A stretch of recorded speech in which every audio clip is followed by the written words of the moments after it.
Oh, that is a nice copper coin. But oh, Doug, do you know what time it is? 45 up. Who says 45 of, Doug? It's quarter after.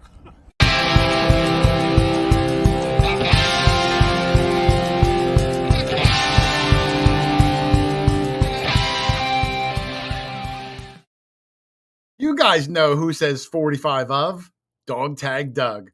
What's up, guys? Quarter Hoarder here for another special quarter after with my good friend, Stef Digs, who I just saw this past weekend. We had an amazing event up in Connecticut. Stef was there. Wicked Digger, one of the moderators, was there. Hollywood Joe. Green Mountain Brad, who me and him are like two twins stuck together. I'm the cooler twin, though, but he's like the little twin. So many cool people. Ron Cazal there. We really had a good time. We'll probably touch on that in a little bit. And I'll tell a couple of stories, too, of some funny things before Stef comes on promptly at 7:30. You like the dramatic pause? But I'll say a couple of quick hellos. Drum the Tech, how are you, sir? I see Laurie. I see Big Wave Digging Life. French Creek Detector, new name. Welcome, brother or sister. Clubby the Detectorismo, cute. I can't even read it, from Brazil. Wow, I don't know what time it is, but I'm glad you made it. Thank you and welcome to the show. Greg Perry, Dirty Paws Detecting, NEPA History and Archaeology Search. Bill Mux, Crazy Digging, Jason Yanvere, Gary Marin. I always want to say moron, and I don't want to say it, Gary. I apologize. Dan Bob, Sue Ramsey, Metal Detecting Adventure Time. I can't see the number that's in the chat right now, but I'll try to get to everybody later. Rick Rarig. Yes, sir, I do see you. Thank you for joining me. And talking about thank you for joining me, let's bring in co-host number one, Mr. Dog Tag Doug, Mexican Doug, Jane Fon Doug. Well, you're a little small there, Doug. How are you, Dougie? How you doing? I'm living the dream. Doug, we got somebody from Brazil. From Brazil. It's the first time I've seen Brazil. Hola, Brazil. Is that how they they speak Spanish? Don't they speak Portuguese in Brazil, don't they, Doug? Some of them speak Portuguese, some speak Spanish. I know very little Portuguese. Yeah, I mean, you don't really know a lot of Spanish either, do you? See. Okay. All right, fair enough. Turd Ferguson, I do see it. Turd Ferguson said 4 million people are in the chat. That's awesome. What a good number. Great. It's about a lot of support for Stef. I'm also going to bring in Charlie, the Heritage Relic Hunter from the Shore House. Charlie, how are you, sir? I'm living the good life also. I'm at the beach. I was out west there, a couple weeks out west where it was really dry. Now I'm down at the beach.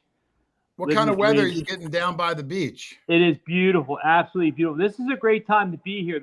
The ocean is warm, the weather is warm, and there's no kids on the beach. And to throw kick sand in my face. And there's no invitation from Charlie for us to come down.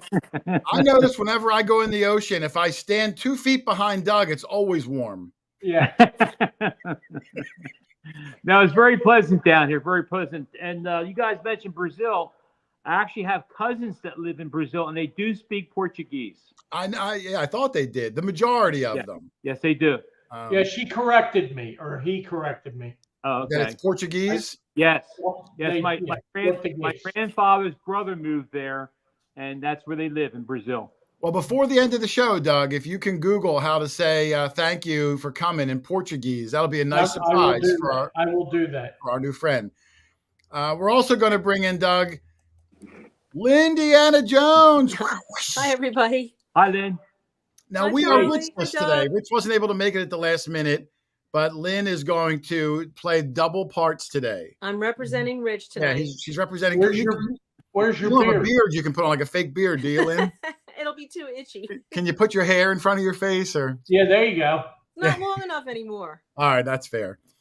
But no Lynn, no Rich today, but we're gonna have fun without him. Like I said, Stef's gonna come on in 10 minutes. So I thought, Doug, I would give you a little quick story or two, because we were up in Connecticut this past weekend for an event, and Doug and Charlie were not able to make it. So I was up both days. Rich joined me on just Sunday. But I thought I'd tell you a funny story or two.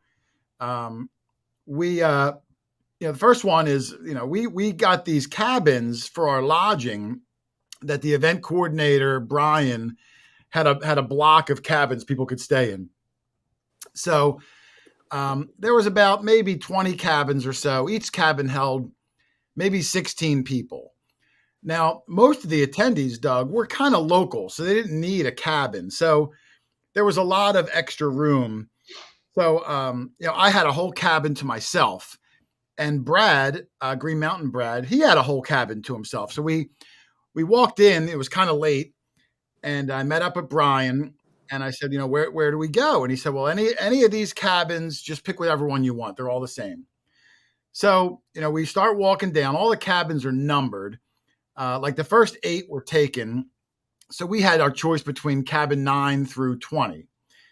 Now, keep in mind, Doug, like this campground, it's in the middle of the woods. It's totally dark.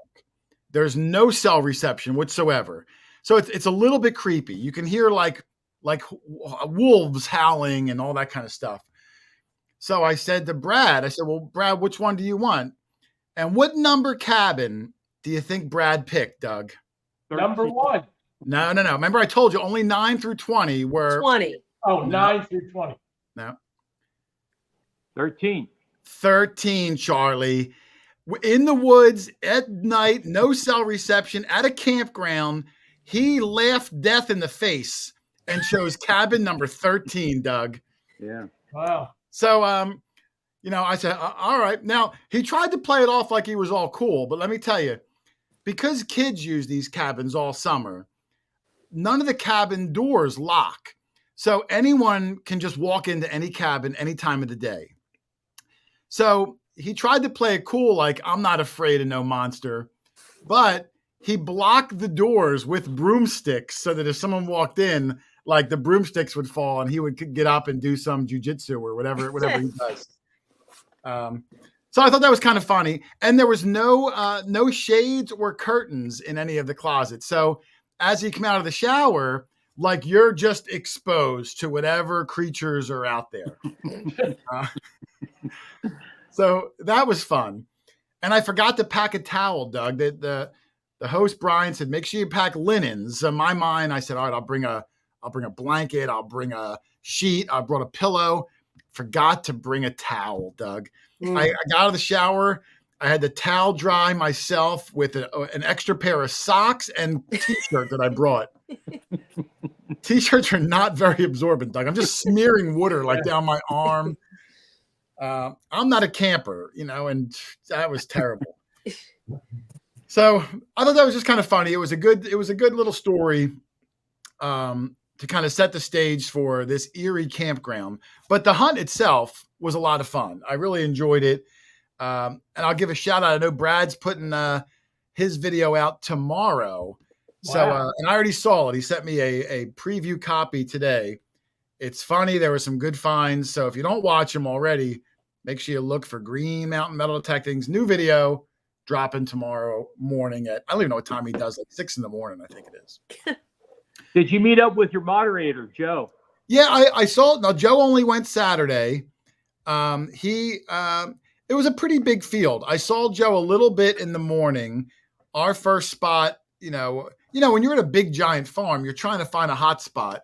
So, we weren't doing real good. It was mostly me, Brad, and Steph, and Nicola, and a little bit of Wicked Digger. So we were trying a new spot, but Joe went the other way. And I bumped into him a couple times throughout the day, but he didn't kind of hang in our immediate area all day. Right. But I did see Joe. I did see Wicked Digger. There's a guy that lives up there, Charlie. His name is Dean. I don't know his last name. Real tall guy, a little bit taller than me. And he's like rich on steroids. Like you could take this guy to the moon, Charlie, and within an hour, his pockets are bursting with silver coins and coppers and shoe buckles. And I don't know how he does it. Every time I hunt with him, Dean just finds the most stuff. So whatever way I hear Dean's going to go, I try to go that way because he just has like a sixth sense for stuff. Mm-hmm. And it did. I mean, right off the bat, he had an amazing spill within 5 minutes. And, some people are just fortunate like that. That's like Riley. Riley's the same way. Riley's the same way. Whenever he's at an event, I try to look where he's at, and he's same way. Yeah, Riley's the same way. Just some people that can just sniff it out. It's like they have dowsing rods in their back pockets. I can't explain it. That happened up Digstock a couple years ago. We were hanging out near him, and we did rather well. Yeah. And what's funny, Charlie, is Doug is the exact opposite. Like whatever way Doug goes, we don't find anything. We don't find anything. But it was a fun time. We had good weather up there. Good group of people. Every time we go up to that Connecticut, New England area, always find a lot of people. A lot of the same people from last time too. Lance and remember Laura, Doug, found the George Washington button. We were up there last. Laura was there again. Yep. I really enjoy going up there. So once a year, so shout out if you've never been there, check out Dirt Fishing Adventures. It does it every year, 2-day hunt, all natural and colonial fields up in New England. It's a good time. And that's a hard place to get a permission. Connecticut's very hard to get. They're very touchy with their land. It's hard. Yeah, well, he manages to get something. He, I guess when you live up there, maybe he's got some connections or whatever he does. But we always manage to have a good time. He gets a good group up there. Oh, Teresa, the treasure hunter, just popped in. Welcome, Teresa. So glad to see everybody supporting. Yes, thank you. Oh, and Chris Heimsoth is here. I was at Clem Fandango. I'm sure Turd Ferguson is here. Good. Oh, Ken Hurst is here too. We're bedside. Carol's listening. Carol Rio. Good to see you, Carol. I heard you're doing better. I'm glad you were able to pop in.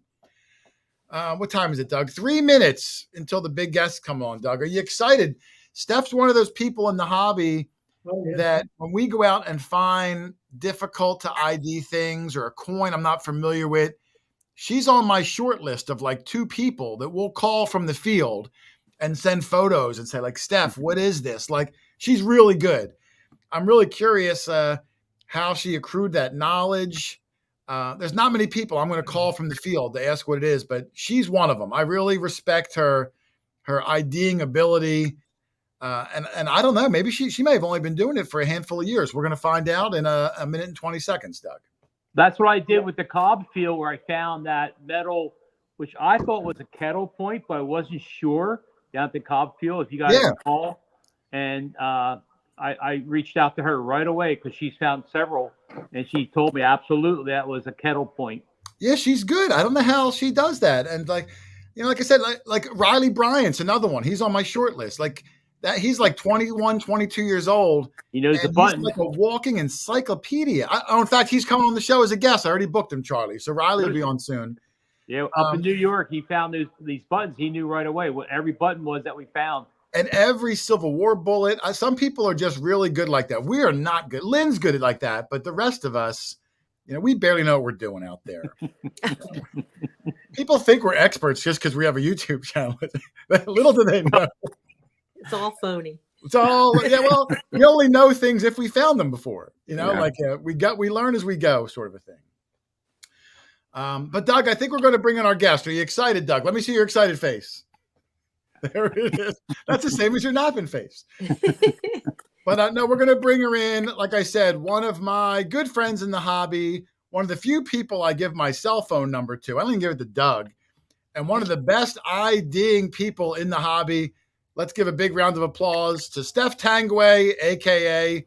Stef Digs. How are you, Steph? Hey, I'm doing great. How are you? There she is. You look good, Steph. I do my best. I didn't even know. Oh, Eric Thompson. Thank you. Look at this motley crew. Happy out of grid. Thank you, Eric. I didn't even know, Steph, until like a day or two ago that I heard you say you live in a log cabin. Is that true? Yes, I honestly do. I really, really, really do. Now, is that an old log cabin or is it like a newer one made to look rustic? It's made to look rustic. It was built in 1978. Okay, still though, but it's a log cabin. That's cool. It is a log cabin, and love living here. It's got its issues like any log cabin does. Anyone who lives in a log cabin will attest to all of that fun stuff, but wouldn't have it any other way. We live on 2.5 acres, and it's surrounded by woods. I mean, come on. I hope you have a fireplace, a stone fireplace. We have a wood stove fireplace, and then we installed a new gas fireplace or propane fireplace for the living area for the first floor instead of the basement earlier last year, and we kind of got a little overzealous using that because we just loved the appearance of it. It heated up the house so well, and the bill was really, really high. So we have to be careful with that and use the wood stove a little bit more. But yes, plenty of fire because we have actually baseboard electric heat. Oh, I had that in my old house. It's a horrible design for vaulted ceilings like what you have in some log cabins like we do. So you have to compensate for the stove. Yeah. You know. And you had said right in the backyard behind your house in the woods is a cellar hole. There's 5. 5 right in like within walking distance of your house. Within walking distance of my house. Probably the first one is 150 feet away. Another now, one. Were they virgin cellar holes when you moved in, or had the locals? Oh, they've already been pounded and all. It already been pounded, but you know what? It taught me how to hunt really well because I mean those sites now. I actually managed to squeak out one button from them the other day. I really opened up my Ferris limits on the Manticore, and I was able to squeak in there and get one. But I mean, it was probably dumb luck because that site. I mean, all of these sites now I've hunted at least 50 to 100 times. One cellar I'm thinking of in particular, over 100. Definitely over 100 times. Wow. And that's how I learned to detect, really, is just being back here. And, you know, that's where I found my Spanish silver spill was just in the middle of the woods behind my house. That was years ago now. I should probably start leaning on a newer find for my flex. But hey, whatever, you know, you're most excited. We all have our flexes. Yeah, we do. We were talking about that over the weekend. Yeah, you got to have a flex thing, something you're proud of. Yeah, like look how proud Doug is of whatever that was. I'm flex. I don't know what that was. I know, Steph, I got to bring it back then. I got to find out what first got Stef Digs interested in the hobby of metal detecting. What was your muse? How did it begin for you? Well, I mean, if I look way, way back, I was definitely an outdoorsy kid. I loved exploring in the woods, and there was something just so mystical about the rock walls. Where did they come from? Why did they come from miles and miles? I thought I had read a statistic somewhere before, and don't hold my feet to the fire, but I believe in New England there's like over 100,000 miles of stone walls or something to be estimated. Wow. It's an outrageous number like that. And as I got older, you know, I fell into music. That's a whole other tangent. We can go down another time, maybe later in the show. But, you know, eventually late at night, I was just up watching YouTube in like 2012, I want to say. And I tripped across the infamous Cash video. Yeah. He's ringing. That wasn't me. It's mine. The infamous Silver Cash video with Aqua Chigger. Yes. I fell down Iconic that video. rabbit hole. Oh my gosh, did I fall down that rabbit hole hard? And then I branched out. I tripped across your channel. Are you going to answer it, Lynn, or are you just going to just No. keep it going? I was going to say, you going to pick it up and hang it? That's the house phone. We don't ever answer that. Oh, okay. It's a cell phone finder. I saw somebody call it that today. I think it was a Yeah. meme that I read. Like, I have a landline, aka cell phone finder. Yeah, that's all they're good for. Yeah. We It is still have all a you can landline. hear. If you don't have another person with a cell in the house, which is rare. But where was I going? So, you know, and then I tripped across channels like yours, like the Stealth Diggers and Yeah. Cooper Boys, and who else? Brad. I think, you know, like eventually, because I don't Jocelyn. I was hunting with Jocelyn at the time. I think she was one for you. Yeah, you know, I watched her here and there, and I loved her hair. Yeah, she had cool hair.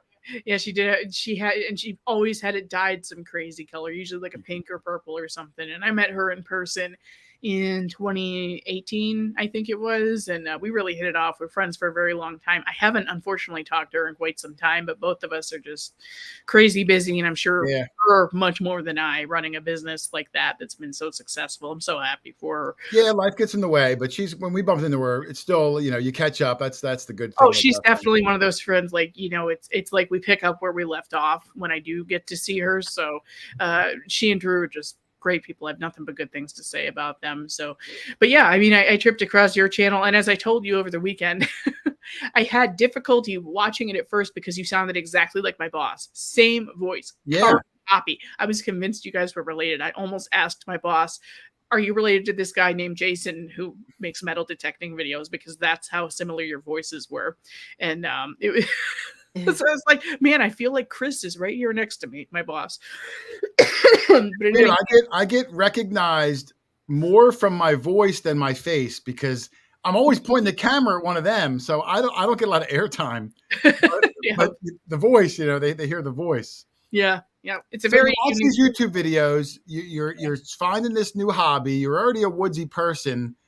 So what first machine did you get? And did you even know what you were going to do? Like, you're going to go out in the woods. Like, did you know where to begin to start? Like, how did that journey begin? Sort of. Because I had been watching a lot of stealth diggers in particular, and they were hunting cellar holes up in New Hampshire, which isn't very different from Connecticut where I am. I said, I want to go out in the woods and find some old stuff. I want to find some old copper coins and shoe buckles and whatnot. And it, I didn't mention this, but it took me a few years to decide to buy a metal detector because me and technology don't always mix. So I was a little overwhelmed with the idea of learning this piece of equipment. And I just kind of made excuses until 2016, September of 2016, when I bought my first machine. It was a Ace 250, a Garrett Ace 250. Yeah, that was the big one. It was the big one for a beginner machine. Yeah. And shortly after, I bought an Ace 400, which I really liked.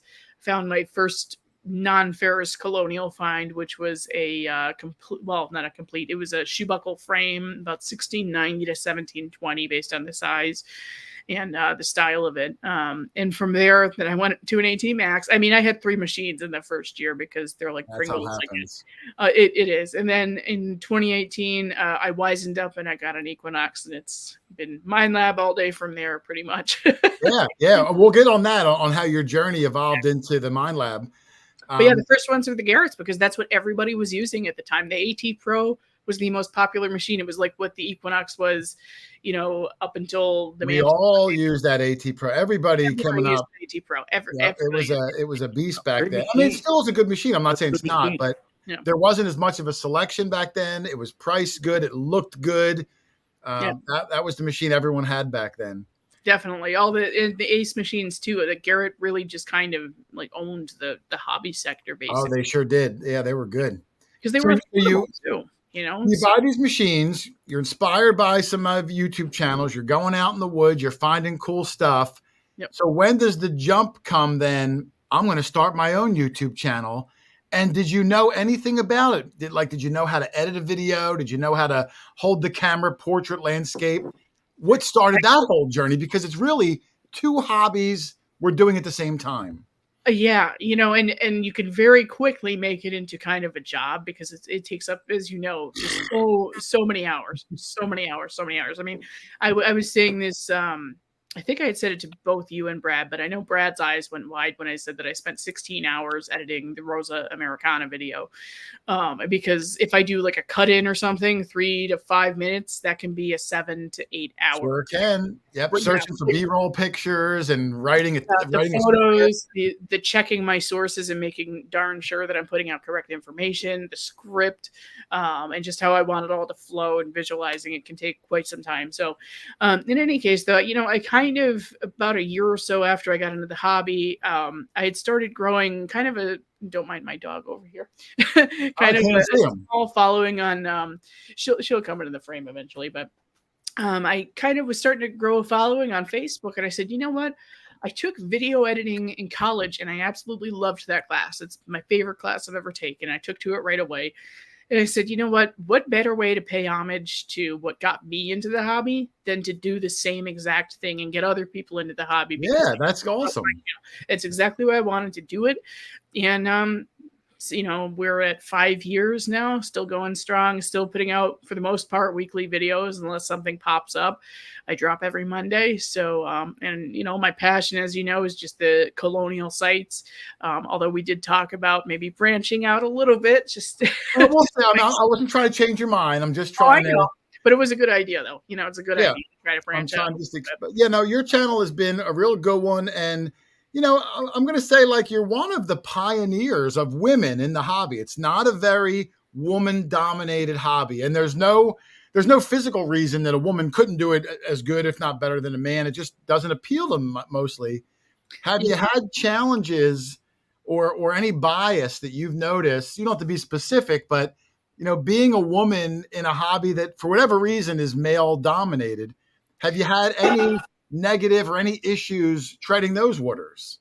Well, I will say that's part of what my hesitation was with getting into metal detecting to begin with. That was one of kind of my excuses to myself, even though I was really into YouTube and I was like, I wouldn't necessarily comment on videos, but man, I was one of those people that watched everybody every week, like the big ones, like I said, like you, Hoover Boys, Aqua Jigger, the more well-known channels I would watch without fail when they dropped every week. And but I just thought, apart from Jocelyn, I'm not seeing a lot of women. I wonder how I'm going to be received. I don't know that I'm ever going to be received that well. I've got this crazy hair and it seems like more of a conservative type of hobby. I feel like people aren't going to like me. And then I put myself out there and lo and behold, for the most part, people seemed to like me. But, I will say that the thing that sometimes will drive me crazy is my expertise on things. When I feel, not me, I shouldn't say me, but it seems that when I get some combativeness in the comments, especially on Facebook, like say there's not in the ID Me group, but say I'm in a different group and someone's discussing what something might be and they want answers. If I get an answer, sometimes I get, shot down quicker than the next person. If these are people that don't know me, if it's people like in this chat that follow me or you or something, somebody that knows that I know what I'm doing because I read these ancient texts called books a lot, I will get some criticism on that. And it's usually, no, not usually. It is always a man that questions me, and it'll always be someone that's just so offended that I might know something a little bit more than they do. And I think it's because, there's a reason. Hopefully this isn't going in a terrible direction, but no, it's interesting because I can't live this perception from being a woman. There's a very good reason the term mansplaining exists. And when I take that opportunity away from some men who love to do it, it really just downright upsets them and they get loud about it. So I mean, there haven't been too many issues, but I would say that's one of the bigger ones is that I feel that I'm pissing some men off because I take away their ability to mansplain immediately. Yes, so. And maybe in their, metal detecting is it can be a little sexist sometimes. Metal detecting can be. It generally it seems like the majority of the people that watch mine are older people. It's not like a young person's thing. So an older people, they might have that mentality still of like, the woman in the kitchen kind of a deal. Maybe not on that level, but at least a little bit. Usually it's on Facebook that I'll get these types of interactions. It's not so much on YouTube. YouTube has been fantastic. I have to say, thank you so much to any of my subscribers who are in here, regular viewers, because you guys are awesome. I get so much support on my YouTube channel. It's not even funny. There have been very few comments that have been so outrageous that I need to delete them or something or feel the need to delete them. People have been really supportive. It's been an easy community, but Facebook can get really squirrely. And I think that's the case for a lot of us, it's a place for people to argue about inanimate objects for one reason or another. So that's where I've had the most problems, so to speak, if I do have them. But for the most part, it hasn't been a huge challenge, really, I guess. That's good. It's less than what I thought it would be because like I said, I was kind of hesitant to get into the hobby because I saw it was male dominated and I wasn't sure they were ready for this punk looking get up that I have going on, which has just been my appearance since I was 17 years old.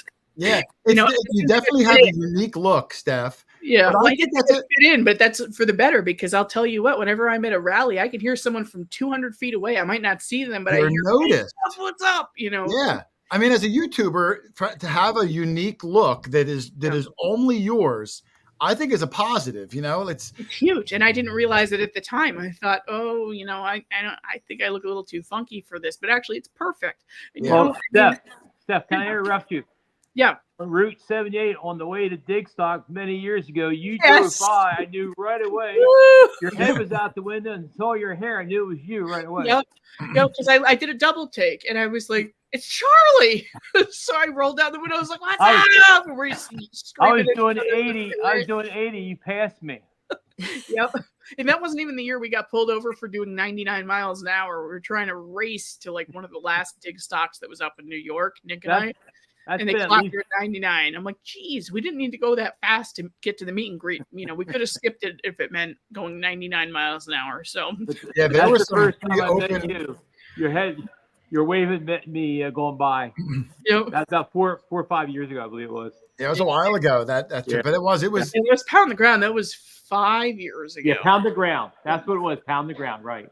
Yeah, Yeah. and you know, it's funny, the whole unique look. I've kind of boxed myself into having to do this get up whenever I go on like a live stream or go. Oh, I know. I know. But that's why I put myself in my thumbnails, because immediately you know, oh, it's a Stef video. I want to watch it or don't want to watch it or Yeah, whatever. that's part of the marketing is you have to have that familiarity to it. Yeah. You know, I've like, had some like people think it's a gimmick, but it's like, no, this has been me since I don't 2002 is when I cut but my I hair. know what you mean. Like if you're home and you're like the day before your video comes out, I need a thumbnail. Yeah. The video's already done. I got to put the makeup. I got to do the hair just to take a picture. You know, like just to take a picture. I'll usually do my cut-ins in front of the map that everybody knows with my ring light. And then as soon as I'm done with the cut-ins, I move the ring light back, the tripod back a little bit, put on my perfectly clean Mind Lab gloves that I keep for just the thumbnails, and make all these funny faces. It's really funny, and I would love to see this would be a funny compilation. I have an idea. So all of us as content creators know that we have to make all these stupid faces to get like these thumbnails. I'm like, and you have to take a video of yourself doing it so that you can capture a still from it. And it's absolutely hilarious when you play it back. And sometimes I'll talk to myself like, oh, you look like an idiot right now. And it'd be so funny to have a compilation of what we have to go through just to get a thumbnail. I made a video once. I didn't air it, but it was a little like 3-minute video of what goes into a thumbnail, because like I call the guys over. I have this idea in my mind. I'll be like, all right, Doug, you lay on the ground. You're going to make this face. Yep. And Charlie, you're going to stand behind him. You're going to be your legs slightly open, kind of pointing and we're all like posing. But meanwhile, we're in like a stranger's yard. They're looking out the window. Like, what are these guys doing? And it is a lot goes into it. And for just one quick image, but and you're holding up nothing too. You're holding up nothing or a rock. And then I'll Photoshop something, and then I put a sunburst over it anyway because you don't want to give your finds away. Oh, the lens flare is my favorite because what is it? Yeah. What is it? It's those little things that go into and like you said, people say like, oh, 16 hours. Well, that thumbnail, I might spend 4 hours on the thumbnail. You'll never know it. It looks like I just snapped a photo. But every little thing, I got to Photoshop Doug's eyes. I got to fix Charlie's head. Lynn was blinking, and you got to photo every little thing, and it takes up time. But I think the thumbnail and the title is more important than the video is itself. That's and what I've thought about is the fact that it doesn't, by the time you've gotten someone to click on your video, it doesn't matter what the thumbnail was. They already forgot what the heck was on the thumbnail 5 seconds into the video. The whole idea is you've got to have something that's engaging enough where it's like a question, that they're trying to answer by clicking on your video, something to that effect.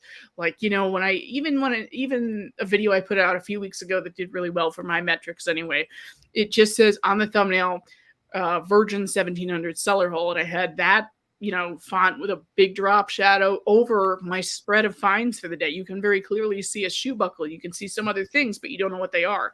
So you want to see what the other things are. Oh, a virgin site. Wow. And then a couple of weeks ago, the rarest coin I've ever dug, and it's got, like lens flares all over it. Now, if you really know colonial coinage very well and you squint hard enough, you can see what it is. But 90% of people, 95% of people would have no idea. So that's the question that they need answered. And that's how they get an answer is by watching the video. Yeah. So that's what I try to think of when I make a thumbnail. And it usually takes me a couple of hours. I try hard to think of the title well in advance of the video. Like maybe when I make the video, the day that I actually film it, sometimes might be when I try to come up with the title too. Lately it's kind of been on the fly, but I did try to do I tried to do that in advance for a long time because that's so important just for SEO and what would I want to watch? That's what I try to think about is like what's capturing my attention in the sidebar on YouTube and what's going to do that for somebody else.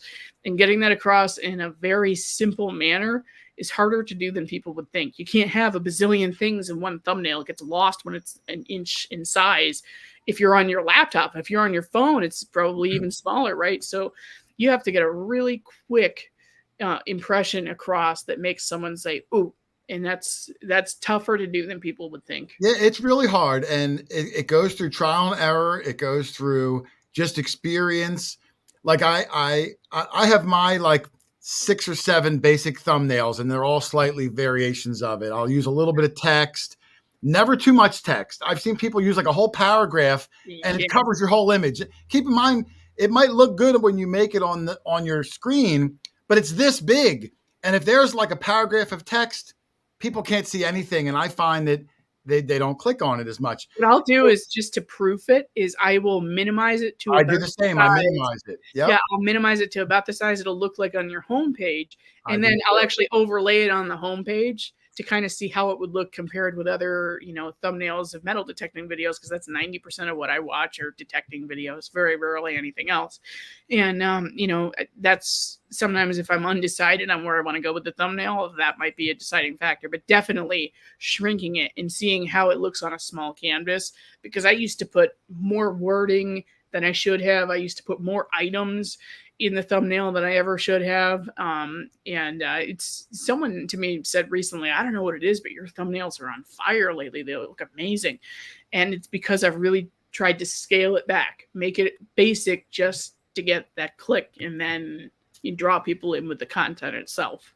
Yeah. The thumbnail, any YouTuber should know, Yeah. It might be the most important thing. People are rolling through millions of videos. You might be the greatest person, the smartest person, the funniest person, but if they don't know you, all they have to judge whether they're going to watch or not is that thumbnail picture. If it's good enough, then they'll look at the title, and maybe you catch their attention. So yeah, the title I consider for like search engine optimization, and then obviously the tags that we put in there. So for those of you who don't create, we have a 500 character limit where we can put tags that are applicable to what we found. So like metal detecting videos, I use metal detecting in the woods. I use sometimes the year it came out and new and whatever, or cologne, cellar holes. Sometimes I'll use Connecticut, but in any case, you have 500 characters in which you can put all of that information, and, Google will pick that up. Obviously, it might take a few days. I'm not sure how long it takes Google to pick it up and put it in the search engine. But in any case, the title is extremely important.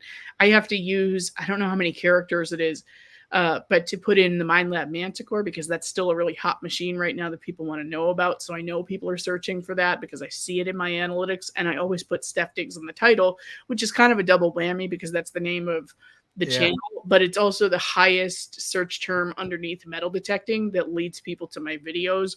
So I'm a little bit afraid to change that. I might try it 1 week just for the heck of it. But you do want to experiment. I talk with a lot of the other YouTubers a lot, off air, because you don't really know what you're doing, and unless you kind of talk to other people about their experiences, and then because you do, like I get in the comfort zone with things like that.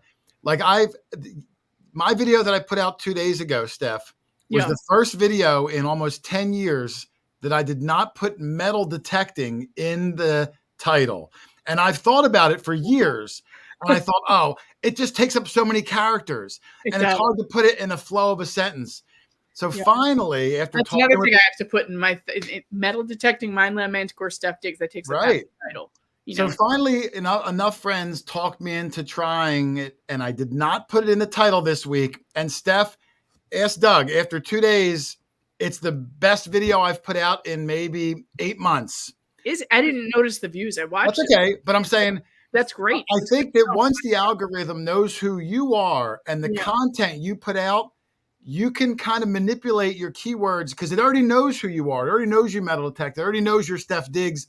And then you can play with those words a little better. It's a really interesting subject. You can go down a whole rabbit hole of Google. And I heard that Google's so smart that, when you put a video up within a minute, it has your whatever you say is being translated for the viewer. That I have heard. Yeah. So Google knows exactly what your video is about because they've already transcribed it within seconds of it posting. Yeah. So I do say metal detecting within the first 30 seconds of the video, which I had heard yeah, just get it in there. creator was really important. That was for that first minute, especially of the speech. That's why I opened this little insider thing for my subscribers who are watching this right now. The reason I open every video with, "Hey guys, what's going on? It's Stef here. Hope you've been well. I know I have. It's time for another metal detecting relic hunting adventure," is because I want Google picking up those words. Right, pick up those words. Yeah. So little hint there. Google thinks my name is QuarterHoarder. I've noticed that with the Yeah, I don't know why. For years now, it thinks my name is QuarterHoarder. You're gonna have to really enunciate and say QuarterHoarder. Like, have you ever noticed? Well, I'm sure you have. I don't enunciate stuff.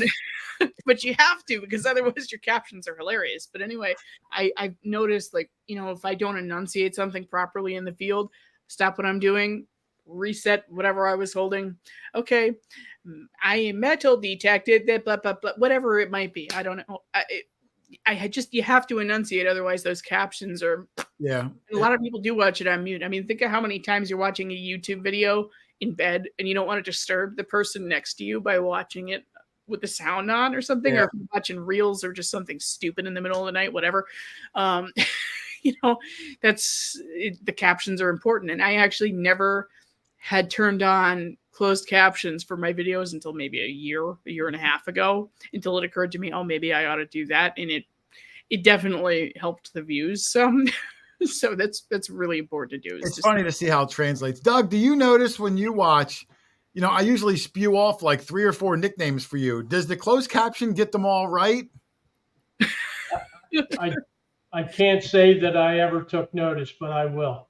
Thanks, Doug. Thanks. I have It's only to been look 6 now. years. It's going to be hilarious. There's no way. Has Matador? What are they going to do? Yeah, the has Matador and I have a great what do you call it? I don't know. Avatar for the has Matador character, and I just haven't had it printed up, but I should. It's really Possible good. sticker coming soon. Possible new sticker. You never know. All right. You never know. I'll tell you why your video did so well this week, though. Why is that? I wonder where this is going. No, it's simple. And he's doing very well this week because I wasn't in it. Oh, I thought you were going to say the other way around. It shows. Right. I can be self-deprecating. But Doug, they would have to click on it to know you weren't in it. So that blows that theory out of the water. Okay. I think it did so well because you mentioned 8,000 artifacts. Well, there was 8,000 artifacts found. Yeah. I did think it was a clever title. I'm like, this is the most ridiculous title he's probably come up with, but I can't wait to see what this is. Well, you know what? I got to admit, I'm cheating a little bit because I have a basic premise of what I'd like my title to be.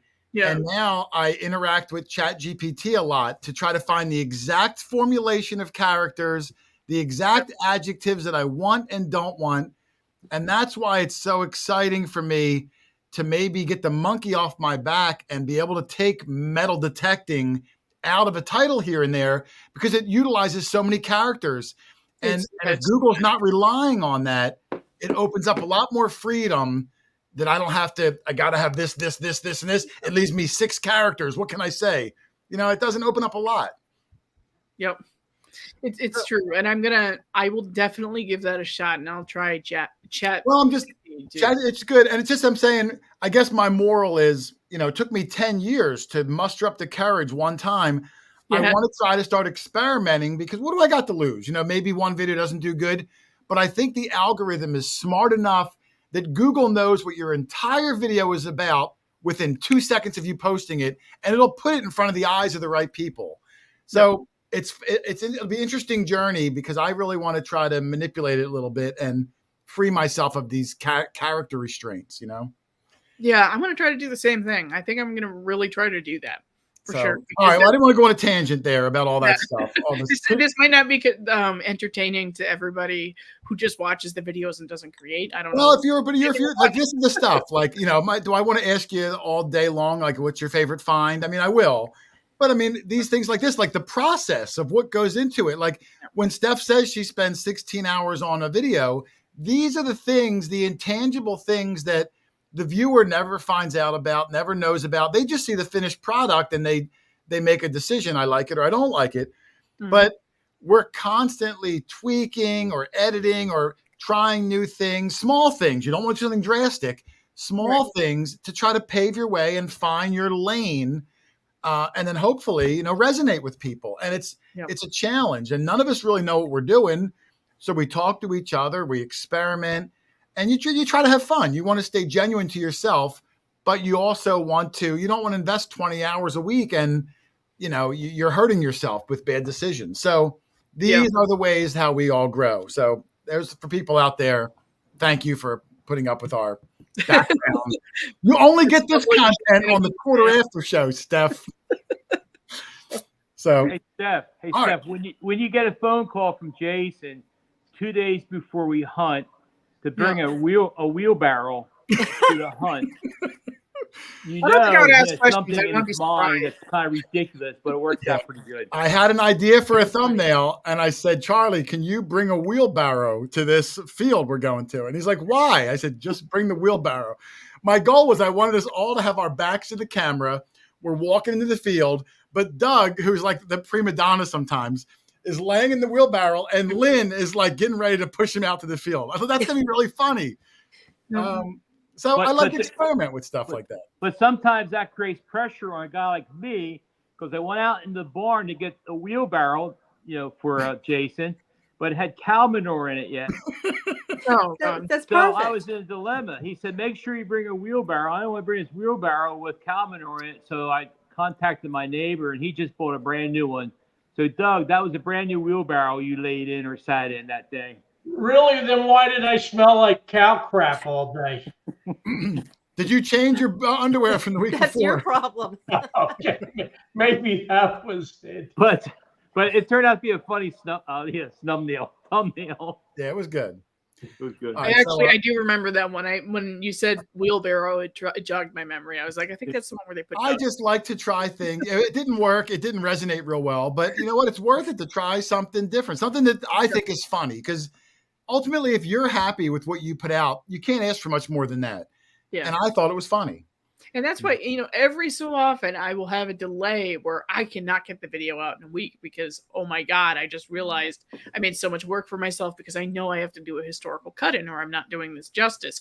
I would rather skip a week knowing that I'm disappointing the few thousand people that are going to watch it right away and then later on have a better product out, because in the grand scheme of things, nobody's going to remember that I skipped that week to make a much better product than I would have if I just shot it out just for the sake of making my Monday deadline, so because I did that recently with this past week's video. I realized I have to do like a 5-minute cut-in or this is not going to be all that interesting. So when we were talking about flexes earlier, I guess that's kind of my flex, is like the historical stuff and really trying to make it somewhat about education for metal detecting. That's kind of been my thing.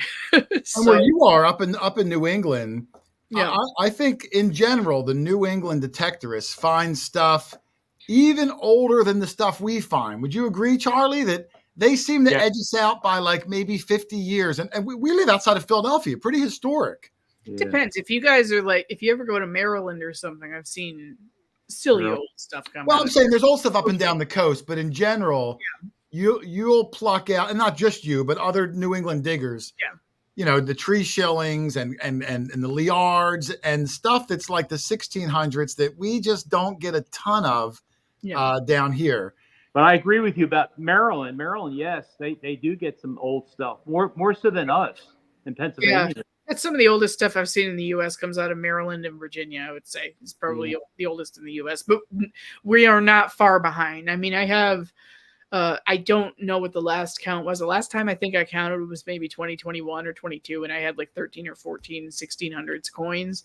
Yeah. And I know it's been more than that now. I mean, we find them. I'll say one thing too. I'm sure in certain parts of Jersey there are some old areas, which we of course found out ourselves. Oh yeah, our Cobb Field was in Jersey. That was an old part of Jersey that turned out to be really good. Yep. Yeah, I mean, I'm not complaining. We get old stuff. Yeah. I'm just saying that as a generalization, it seems like they have a more of a concentration of old stuff up there, at least from what I've seen with my eyes. Right. For the most part, that's probably correct. Yeah, I mean, because I can, if I find a good cellar hole, I found a really early settler site recently where the Rosa Americana came out of, and that was 1723. Probably dropped in 1723 because they were not really accepted by the colonists because they were so underweight, all the different denominations. And then a Latin spoon, Latten. It's a those became popular in the 16th century. So we're talking like 1500s, although mine, because it doesn't have a little maker's mark or stamp on it, I think it's a little bit later in the 1600s. But I mean, it's 1600s and then early 1700s, right next to a pile of rubble and a ton of iron. I know it's an early settler site. In fact, I went back there a couple of days ago and I found where the well used to be, but it is so old that it's completely filled in naturally. It's probably the oldest site that I have seen with my eyes. I mean, and that's saying something considering some of the sites that I've gotten on.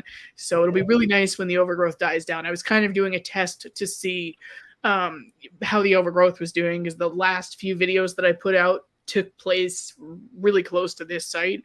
So I wanted to just check on it, and I had a stellar day, and it'll be up in about a month. Yeah, I wanted to get on that a little bit. I do want to say, while you're talking, there was a super sticker from Doug Schneider. Thank you, Doug. I always like to, I mean, if they're gonna go out of their way, Steph.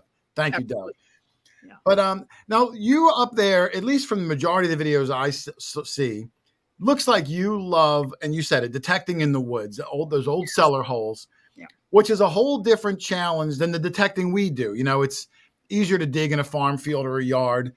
How do you go about even trying to find a virgin ground cellar hole, which I know is very difficult nowadays? It's very. What steps could you tell, like someone new to the hobby who wants to get in? What are your things you do to try to find an old cellar hole? Is it maps? Is it word of mouth? Is it talking to the old timers? What's your way of going about it? So I use one piece of software that I will get absolutely slaughtered if I say the word, but we all know what it is. We're just not going to see it. So I use that as my starting point, but then I look for any tiny anomaly I can find. And I also take a look at the topography. Is this still high up enough and away from the water table enough where somebody could have built something here? And that's how I found the last virgin site, which is the videos from the last few weeks. And then this last October, so almost a year ago, the way I found an old cellar was by using maps from like the early to mid 1800s that I overlaid on a Google Maps image. So I was doing this in Adobe Illustrator where I can adjust the opacity of these maps. And I said, I'll be darned, there should be a cellar hole right on this side of the road here, but there's no hole that I can see with my other software. That means it's been filled in, and I was correct. And I found over 70 buttons, a dozen coppers. Wow. You know, it was, so you have to think outside the box. You can't just look for these big, sexy, pronounced squares in the middle of the woods. You will get skunked. Can I ask you a question? I don't know. Yes. Yeah, Doug, you're allowed to ask. You don't have to ask permission. Can you hear me? I can hear you. Okay. When Jason and I have taken road trips north, he's driving, of course, and he needs to keep his eye on the road. But I'm always seeing these stone walls as we're flying down the road at 80 miles an hour. Can you assume that because there are stone walls all over the place in New England that there might be cellar holes along that road somewhere? I mean, sure. If you find a proper cart path that's like 30 feet wide, you're seeing like two defined stone walls, and there's 30 feet of space between them, and it looks like it just goes on and on. I can almost guarantee you there will be cellar holes along that. But if you find just a random rock wall in the woods, that could be some kind of way to divide the property. It could be the outskirts of like a farm field. You know, I mean, that's how they would have, I guess, divided up their farm fields, I suppose. I don't really know, to be honest with you. So you're not, I mean, you could be, if you see a stone wall, you could still be 3 miles away from the nearest cellar because it depends on how populated that place was at the time. So usually what I do is when I'm looking for cellar holes and trying to then find the outliers that other people might not want to look at, is I'll try to find clusters of them, because then I know there was a lot of activity going up and down that road. I might have luck in the cart path itself. I will probably have luck between sites if I'm hiking between sites, because when you get up on the sites, like I said, if they're really well defined and stuff, guaranteed they've been hunted before, unless you got a private permission. But even if you did, a lot of people trespass, unfortunately. Right.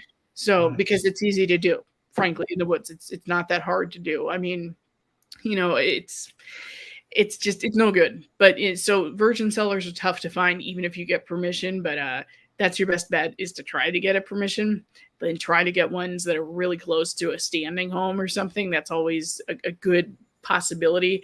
I haven't had luck that way, though. My best luck is looking for those really weird areas of interest. And I mean, I got to zoom and zoom and zoom on the app that I'm not allowed to say out loud lest I be crucified here.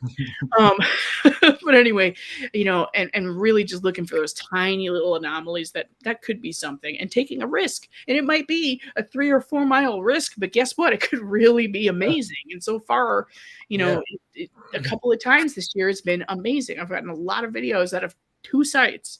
You know, so it's worth the hike, as long as you enjoy being outside and, you know, looking for colonial home sites, which is what I like to do. I mean, but it's funny. I was thinking about, you know, this show yesterday when I was in the woods, and I'm hiking back and I'm bleeding all over my arms because I'm just like traipsing through all these briars that are up to here on me. And I started laughing because I tried to picture you, you know, like Jason, like you in the woods or something, because I haven't seen a video of you in the woods in so long. Yeah. And I started laughing because I'm like, can I even imagine? Because our hunting styles are so different, you know, like I can't be in the sun all day if I want to keep this alabaster complexion. No, truly, I have the skin of a redhead. I will get sun poisoning. So I try not to be out in direct sunlight for too long, especially if I forget sunscreen. But I'm like, man, our hunting styles are so different. You might end up putting in more miles, but I'm going to get like sliced and diced by the end of the day. I don't know. It is different. It is different. Like, I used to hunt in the woods, and like, I would dig, you know, I'd have a good signal. I'd put my shovel in, I'd hit a tree root. It might take me 15 minutes to get down 4 inches with the tree roots. And then I'd pull up like a shotgun shell, and I'd be like, son of a gun, took me 15 minutes. But you know, you know, it can be like that. I had that kind of day yesterday. I mean, it was like just so many roots. I was using my pocket knife in some areas to cut some of the roots that the shovel just couldn't quite cut through. And like, it's not easy. And you get that electric shock wave. I mean, all of when you hit a rock really hard and you weren't expecting it, you're just okay. Yeah. I'm awake now, you know, as if I wasn't before. So it's rough terrain, it's rough digging, but there's nothing like the atmosphere of the woods, and there's nothing like finding something in the middle of the woods that could have corroded away, you know, if you hadn't found it. That's been just sitting there for 200 to 300 years that no one has even maybe set foot on in that land. I mean, the land that I've been hunting recently has never seen a metal detector. I'm absolutely positive. There's no way. Wow. And so to be the first one out there and to take this family's history and be able to put it in a display and say, hey, this is the so-and-so family, and I found it. And it saved, you know, for at least until I'm gone, and hopefully, you know, I can give it to a school or just somewhere where it's going to be appreciated and not sold. I know museums can kind of have their way with things and sell at will, but you know, like a library or maybe the town hall or something where I found it. Even your YouTube channel is basically a virtual museum for people to be able to see these things. So, and for me, I know what those sites are. I know the coordinates of those sites. So sometimes, you know, like, you know, because I've been having a really slow summer, I kind of inspired myself this past week because I said, you know, those little groups of cellar holes that I went to, that one little group, primarily one little pile of rubble that everybody has missed. I said, you know, I know it's so overgrown right now, but let me go in with the tiny, you know, the M9 coil, the 9-inch round for the Manticore. Let me just fight through the briars and get out there because I know I'm going to find something. And I had a stellar day, like to the point where I know I'm going to spend a lot of my time there throughout the fall, and it still won't be hunted out. Yeah. You know, so, and I'm glad I did that because my own videos inspired me. Stef, you need to get back to those sites because that was Yeah. money. That was awesome. Sometimes when you get a really good find or two, and you have a bad stretch or you can't get on a good spot, you start to get down on yourself. It just takes that one spark, and it just reignites your excitement level. Yeah. And I that's needed why I that. love going with a group, because if I'm having a bad day, or Charlie or whatever, and if Doug finds one good thing, the whole group, you can feel the electricity change. And when you're mentally more excited about it, we all seem to, for whatever reason, whether we're concentrating more or just the shift of luck, everyone's day starts getting better. It's weird how it works that way. It really is a lot about mentality. I mean, there have only been a couple of times I've gone out when I frankly really didn't want to, but I had plans with somebody, or, I knew I had to get out of the house because I was going nuts or something. Very rarely have I gone out with a poor attitude and come home with a full fines pouch. It really, it works in your favor to have a good mentality going in. And I knew, so, after our weekend, it was a long weekend. I was much more tired than I thought I would be, considering between you, me, and Brad, like, I didn't have as far to drive. I was an hour and a half away, but I was exhausted, just took it out of me. And then Monday I was editing all day, which was layover from the week before, that, because I didn't get that video out in time. So finally Tuesday, I was like, you know what? I'm just going to crash and do nothing. It was kind of depressing because I really wanted to be outside, but I said, I'm going to make up for it tomorrow. And I did, which was yesterday.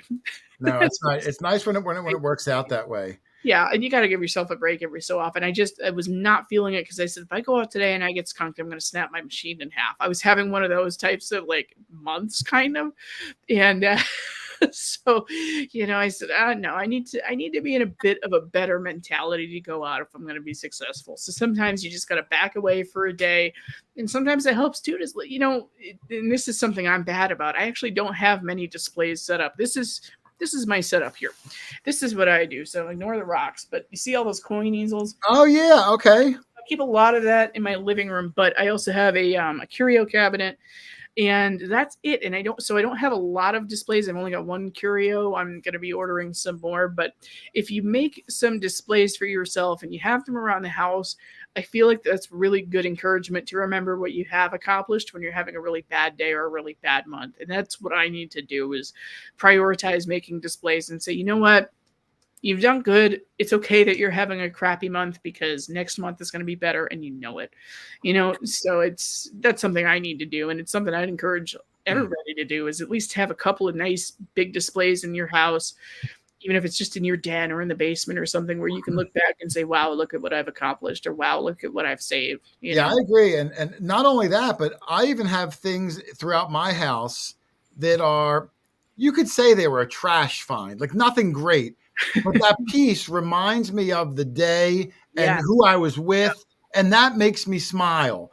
So there's some stuff in my display cases that are garbage by another detectorist standard, but it has meaning to my heart, because I just remember, so a lot of places that I've gone to with Doug, we didn't find a whole lot, but the property owner was really nice, gave us a full tour, made us food, whatever. And I like to remember the day, so I just put in some arbitrary thing that was still specific, but was kind of a junky thing. And every time I see it, it just comes flooding back to me. Jason, do you have that Mr. Boston bottle cap? I have the Mr. Boston bottle cap. Yeah, that's in my display case. I mean, that's a piece that that's what I'm saying, Charlie. It was a bottle cap, Stef. But they're all tactile memories. That's kind of how I think of them. That's how it is. Every time I look at every single find that's just right here, right now, I think of when I found it, who I was with. That's what it is. How I felt. Things like, I'm going to just lean over here real quick. But things like this. This is a butt plate that I restored. This is a brown plate. Yeah. Okay. And it had terrible patina. It was really blotchy and black in some places and brown in others. It was not attractive patina. So I went to town with this with an SOS pad, one of those pre-soaped ones. And I scrubbed this over a sink for probably 3 hours. I couldn't really feel my arm very well after doing that. But it turned out cool. And it reminds me of why I dig beer can signals, because this was probably 4 inches in the ground where I was finding a bunch of beer cans. And I remember that, oh my God, type of moment. Yeah. And I think of it every time I look over at it, or like I said, things I found with other people. I don't know if my friend Patrick entered the chat or anything. I did tell him, hey, reminder, I'm on Quarter Hoarder tonight because he loves you guys. So hopefully he's in here. If he's not, though, Stephanie, I have a question for you. Yes. A video I just watched today. You sent a buckle to J.P. Hunt. Yes, and it's out here. I have to lean over to get it, but it's close enough. Now I don't know J.P. Hunt. I guess I should, because what he did for you was incredible. Yeah, I mean, to go from something completely mangled to exactly the shape. It was mangled. Yeah, it was mangled. Yeah, because this part was completely folded over backwards. And what's interesting is if it's an open work buckle like this, typically those are going to break. So the fact that it didn't break completely was incredible. I mean, and so it was worth it to me to reach out to him and say, hey, can you do this? And he thought it was something he could do, and he did it immediately. I mean, I found it on the 5th. I think I had it back in hand on the 12th. Now, for people who don't know, J.P. Hunt is someone Steph knows that is like a professional restorer of these old relics. So if you found something amazing or sentimental, for a fee, he is one of the better people that can bring out its true beauty, as close as he can to its original shape and form. Yeah, and he won't like completely go to town. Like if I had asked him to shine this up, I don't think he would have done it. If I told him bring it down to the actual brass, I want it to shine yellow and golden, he wouldn't have done that for me. It's just a repair so that it's still a dug item. It still looks like a dug relic, but it's in the shape it should be in. It can be appreciated more. I am surprised. I saw the before and I saw the after on your video. And the before, it is mangled up. I'm like, how did he do that? Yeah, I still don't know, and I don't ask. It's half skill and half art, Charlie, is what it is, and patience. I was surprised because it's all twisted. Yeah. It's all twisted. I posted it everywhere because I'm like, this man deserves so much more business. He was typically doing like Civil War relics, but I thought, well, it's big pieces of brass. This is worth it to me to have restored it because it was the perfect candidate. I said, if something goes wrong with it, I will find another one. I will find another open work shoe buckle because of where I am. So it won't completely destroy me inside if he mangles this thing, which I knew he wouldn't do. But if it got destroyed, I wouldn't cry about it for more than maybe a half an hour. Well, I might reach out to JP and see if he'd like to come on as a guest, because in my mind, thinking about it, seeing the things he's restored for people over in the past, if he has pictures of them, as I'm sure he probably took pictures for himself. What an interesting guy that is! Really skilled artisan with these old relics. He's absolutely incredible. Nicest guy in the world too. I've never met him, but I heard good things about him. We talked for 3 hours on the phone before I sent him the buckle, just getting to know each other. I mean, he really cares a lot about what he does, and it's not so much about the money for him. I think he just genuinely seems to enjoy doing this.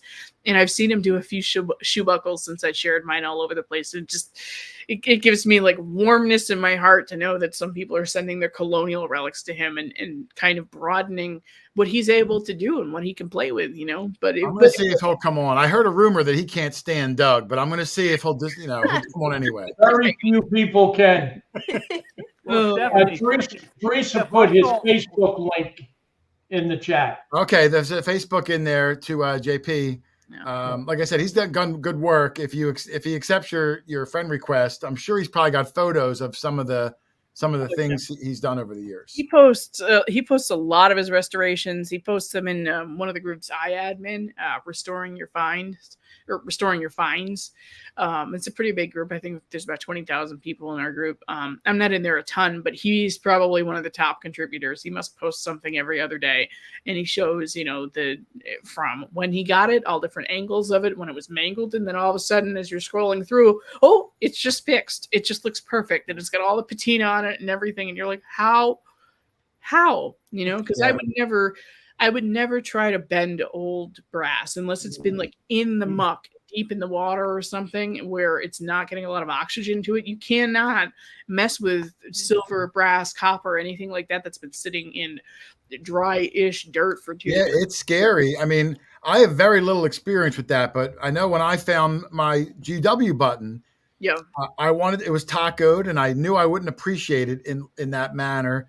So right. I looked at it as close as I could for any hairline cracks on the bend, and I didn't see any. So I felt pretty confident. Now mine doesn't look anything like what JP would do. I just wanted it in a disc formation, just good enough for me. Yeah. I couldn't even begin to do what he does. But it's very scary. I had to prepare myself. If it breaks, am I prepared to break this button? Ugh. But we find these relics and we have no control over the condition they're in. But when we find one that you can see that the guts are there, you can see the beauty, but it's bent or bowed or whatever, you put it in the hands of an expert and it's going to come back looking as good as it possibly could have. And that's what the guy does. And that's why I did this, because like I said, I mean, it's like, if something went bad with it, I know I'd dig another one, so it's no huge loss. But man, if I could get this looking amazing, it's my favorite shoe buckle that I've dug. So there's there's really no losing here. This is the perfect opportunity for me to finally get something done by JP, because I'd always kind of just pegged him as, okay, as soon as I've got some mangled brass, I need to send him something. He does amazing work, and I found the perfect piece of brass to send him. So I could not be happier. He did an absolutely perfect job. I mean, all the original patina is there. He didn't have to fudge with it at all, which is amazing. So Is that the biggest buckle you ever found? Hold on, wait, one at a time. Doug, you go first, and then Charlie. Okay. Is that the biggest shoe buckle frame you've ever found? Actually, I know I have one that's about 5 inches in diameter. It's a wow. It was, and I don't know how I cleaned it up and it didn't make it look completely terrible, although it could be. It's tough to say. So it has a brass base to it, and it's either applied silver or applied pewter. I think it's applied silver, and it's literally about, if you take this buckle, add an inch to it, and wow. it's absolutely massive. It was in a fire, so whatever alloy is on the top that I think might be silver, it's like melted. It's not a very attractive buckle. It's kind of in the back of the display, but it's massive. I kept saying, oh, this is my biggest shoe buckle I found, the open work one that I was just holding up, but it's actually not. But it is probably my favorite frame that I've dug. It's in the top like 3 of my favorite buckles, and buckles are my favorite thing to find. Colonial buckles are my favorite finds. I would much rather find that than even a $1. A $2 wins out, but $1 shoe buckle, and I'd take the shoe buckle. That's me. Yeah. I like relics and I love buckles. Relic girl, right? Yeah, I'm a big fan too. Charlie, what was your question? I didn't mean to cut you off. Jason, recently I found one with you a couple weeks ago. It was in the video. That shoe buckle I found. Yeah, it was gorgeous. Gorgeous, but it was wavy. And I said to myself, I wish I could maybe correct this. And now I know who to reach out to. Yeah, I'll give you the information after the show, Charlie. I mean, he's an in-demand guy, so I don't know how backed up he is, but I'm sure you can reach out and see what he says. I should say it's all different with turnaround. I mean, he turned mine around really, really quickly. But I can't guarantee that everybody's going to get their relic that quickly. But for me, it was super duper quick, to the point where this was actually funny. So he FaceTimed me, and I didn't know why he had to FaceTime me, but it was the day that he would have received the buckle, because I was following the tracking. And so he calls me. He's like, I'm having a little trouble with maybe getting the curvature right. And I had sent him photos of shoe buckles from like the same period, so he knew exactly what the curvature should look like. And he said, do you think that this is about right? And I said, well, that's kind of, because it was my buckle he was holding up and he'd already finished it. I'm like, that got there today? What did you do? And I started crying and stuff, because I always cry. Everybody knows that when I get excited or about anything. And I was just like, I can't, what? It was so funny, because it took me 2 to 3 seconds to register that was my shoe buckle. So I was like, oh, that's funny. That looks like mine. Yeah. So, people need to watch that video so they can see the before. Yeah, Buckle that's the before. one. I put it out a few weeks ago, guys, so it'll say in the thumbnail 1700s Virgin Cellar Hole. And I believe the title was Nobody Has Been Here in 200 Years. But you guys will find it. It's one of the most recent videos that I've put up, and it's so much fun. It's loaded. It's my just watch her latest one and let watch the playlist of it, because she's Yeah. good and she finds good stuff. I do. I try to. Now, Steph, you're really big on Facebook too. I mean, you're constantly posting pictures of your day, and then as you clean things, and then better photos. You have a gazillion pictures on both your personal page and your Stef Digs page. Yep. So, of all the photos and finds you've ever put up, which thing got the biggest reaction from other people, good or bad? Like, what was the thing that just people just debated over or talked about or were enthralled with? Or is there any piece that just really got the most attention? I would say the thing that got the most reactions, because that's usually, I can't always keep up with how many comments or whatever, but what got the most reactions was the Nova Constellatio that actually was so pretty that it made the cover of American Digger last January, I think it was. Yeah, I remember. So that got a lot of reactions. A capped bust half dime for some reason. I remember. For my standards, kind of went viral. It had like 500 or 600 reactions or something crazy. I've scaled back from Facebook a little bit recently because I just feel like there's only so many platforms you can do really well on. Yeah, it's hard. It's hard to, and I feel that I get the most return from YouTube, and I get the best interactions on YouTube. So I've been kind of focusing more on that, which is also an excuse because I just haven't found a whole lot this summer to post, But yeah, I don't know. I love sharing everything everywhere, but like I said, I'm mostly trying to focus more on like, okay, I want to really focus on YouTube. How important is Facebook? And I've had that battle with myself a little bit, but yeah, I'm passionate about sharing what I find and what I do. It gets me excited, and I've had people tell me it gets them excited to go out and dig. Like I've had a lot of people that will message me and say, "Man, your spread that you found yesterday, it got me fired up to go dig, and look what I found."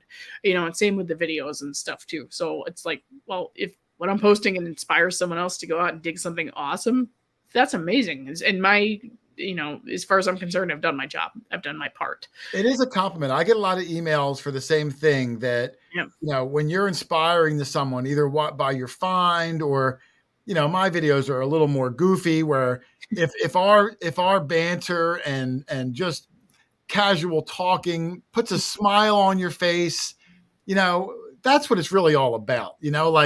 People can watch you and just dive into that world and forget about their problems for 20 minutes. You're doing a service for people. So that's a great part of it. Now, where you are up in Connecticut, Steph, the seasons between summer and winter can really drastically be different. Yeah. What seasons are your favorite, and which ones are the most challenging for you?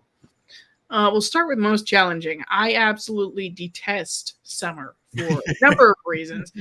All of my cornfields, because I do, like if I want to get an easy video, so say I don't want to have to go out in the woods 3 days to get enough footage for one day, or one video rather, I know I can usually crank out a video from one day in a field. So say I want to go to one of my old standby cornfields. You can't do that in the summer. I mean, you can't really do it in the spring either. Well, to a point, but once June hits, you're SOL, you cannot go into a cornfield unless you're a complete jerk. So in any case, a planted cornfield. So cornfields are out. The hay fields are growing, and they're not going to be cut until the end of July or early August. And guess what? Your cellars and stuff, they're all completely overgrown with briars and ferns. And also, P.S., there's thunderstorms. I hate summer. There's nothing redeeming about it for metal detecting with me, and I just detest it. I really don't like it unless there's like an event or something I have to look forward to. I really don't like summer. My favorite seasons, believe it or not, are actually fall and winter, because I'm in southern New England. So you have to remember, we don't actually get a ton of snow, and that can vary depending on where you live in Connecticut. I'm a little bit south of the center of Connecticut. So it was funny. This past winter, I kept looking at the snow expectancy, and it was all directly above my town.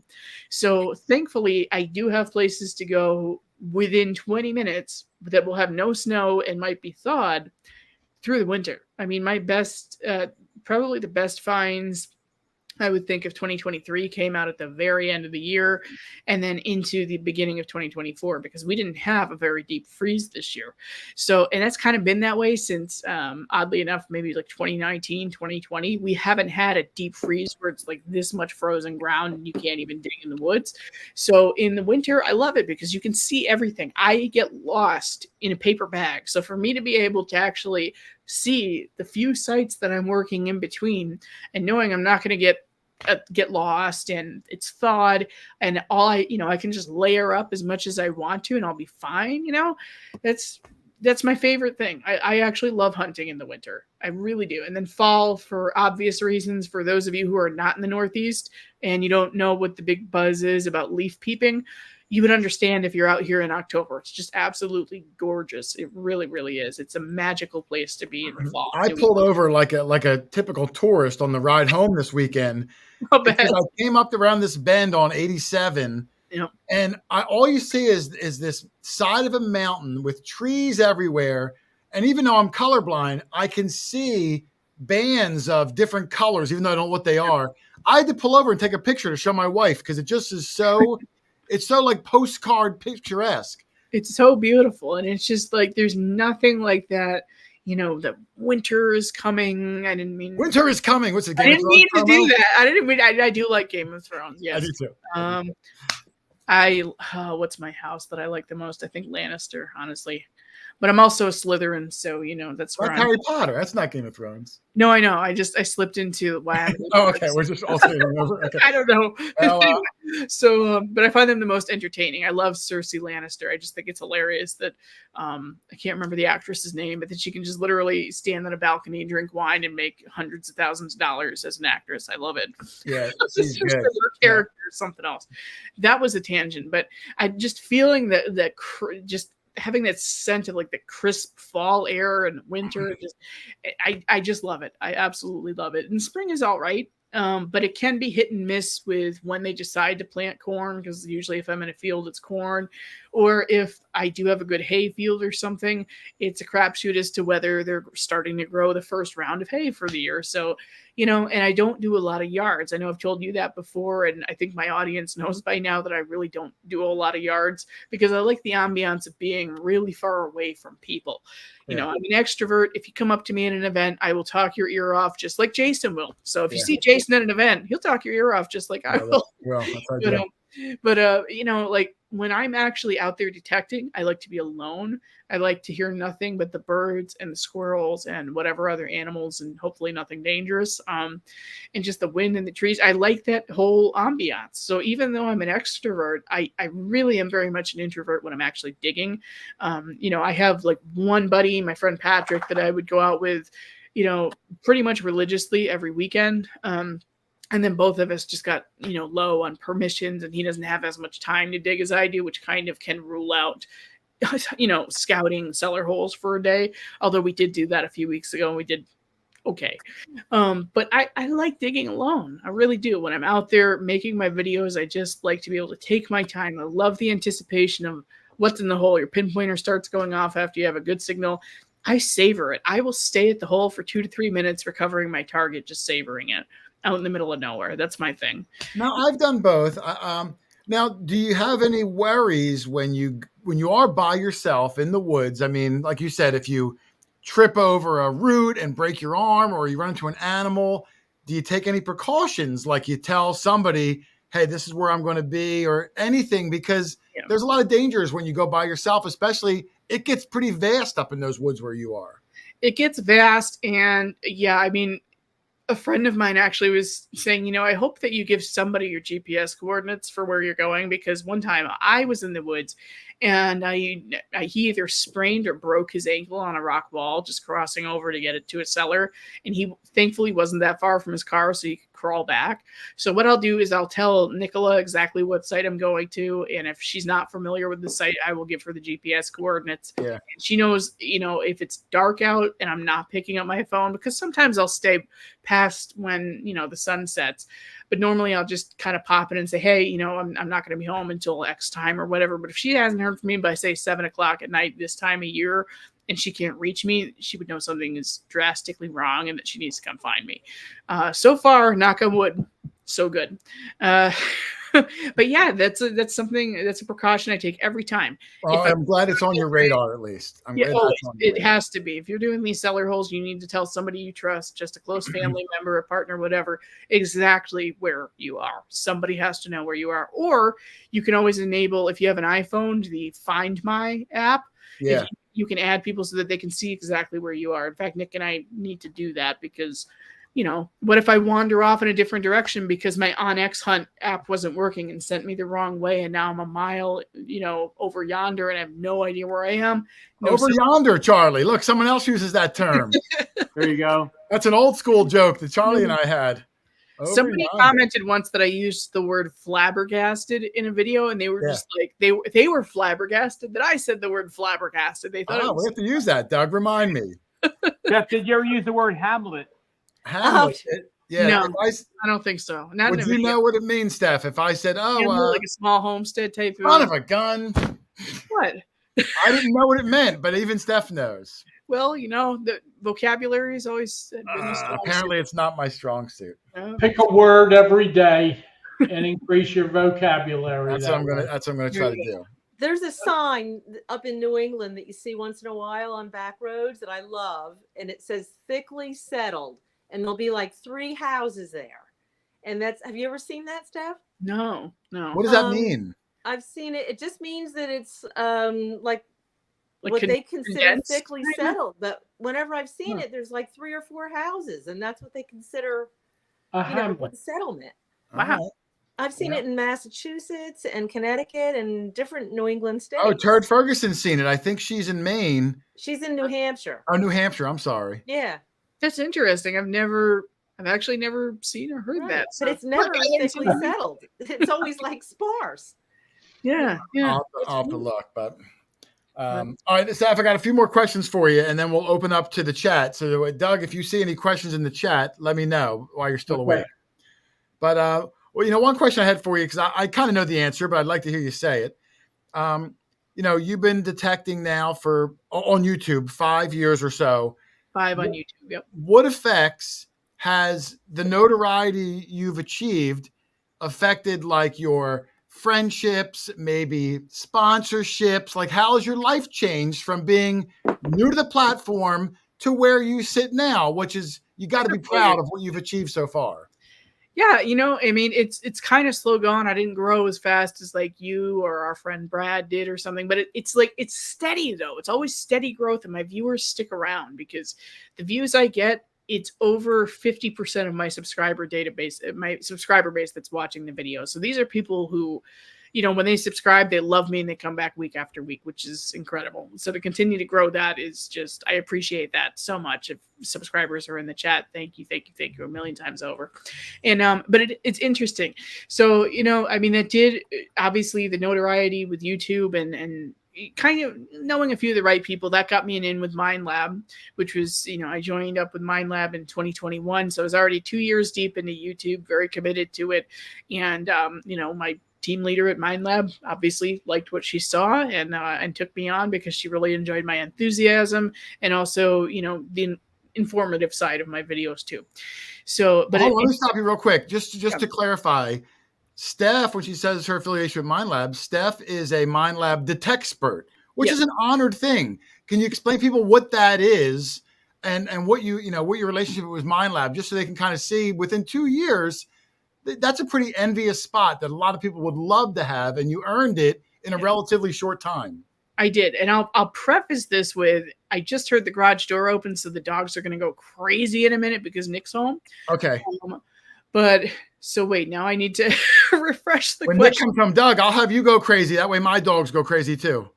All right. So I'm sorry. What was the question again? My question is, how did you become a MindLab detectspert, and what does that mean to people that aren't in the know? So I applied via the application online, like they tell you to, if you want to become a detectspert. There's a page of all of our detectsports across the world, or most of them. I know they're updating the site with more of them, from Gary Drayton to, little old me. We're all on the website. So, and you want to make a cameo? Sure.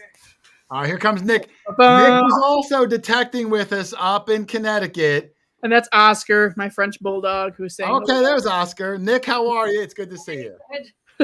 Long time no see, right? I was just messaging Nick, sending her some pictures from the event yesterday. So okay, so I got affiliated with them after I filled out the application. I got an email back pretty quickly, actually, and just from there, one thing led to another, and within 2 or 3 months, I was a detectspert. So what that entails is essentially it's a way for me to kind of teach people a bit about the Mind Lab detectors. There's no specific exact criteria that makes one a detectspert. It's Mind Lab noticed you, they loved you for one reason or another. When I say they, I mean the person who chose me.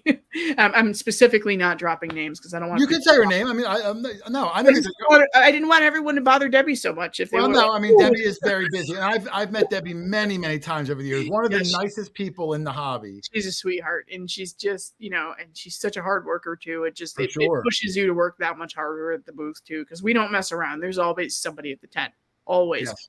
And she's a wealth of information, always full of a ton of good stories. So in any case, but what we do, like a lot of us, well, I don't know. I probably shouldn't say a lot, but some of us attend a good number of events, and that's my favorite thing to do personally, because there's that one-on-one interaction with the subscribers or just, Mind Lab enthusiasts, who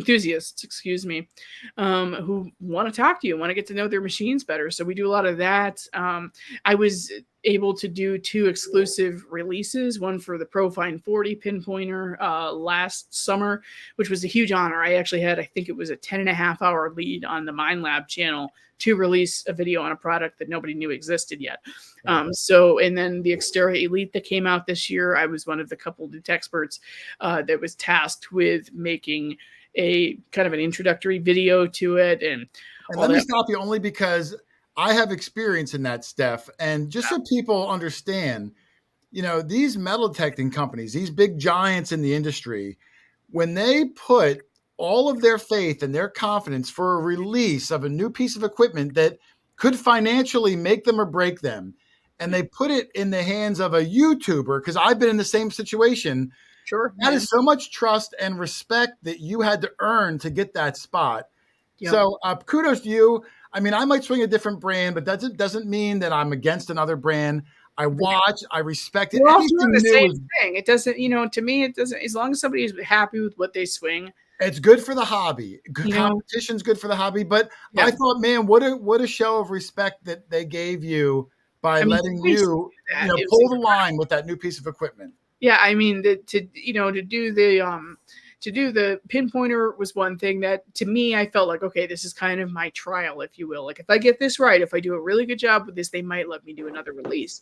And then Xterra Elite comes out, and I don't know, the video has I think 8,500 views or something. So people have watched it, but I don't know that it's my normal audience. But I did a whole thematic trailer in the beginning that, it was really done well. So it was a lot.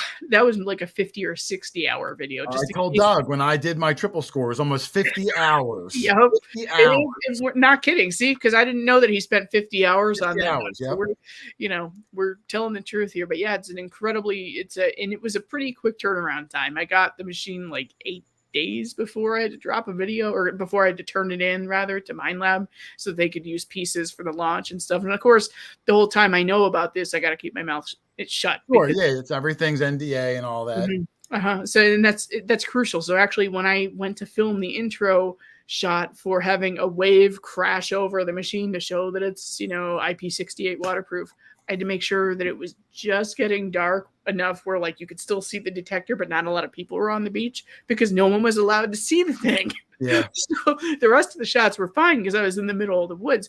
But that one, I'm kind of looking over my shoulder, making sure nobody's metal detecting and stuff. Just because, the general public couldn't care less. But if I saw another detectorist on the beach, I would have had to pack it up. And they snap a picture off and put it on Facebook. Yeah, they'd be like, "Why is she filming this detector?" And what the heck? I'm sure I didn't have my hair done that day. I know I didn't actually, because when I filmed the intro shots, I wanted it to just look like an anonymous person, which is tough for me to do.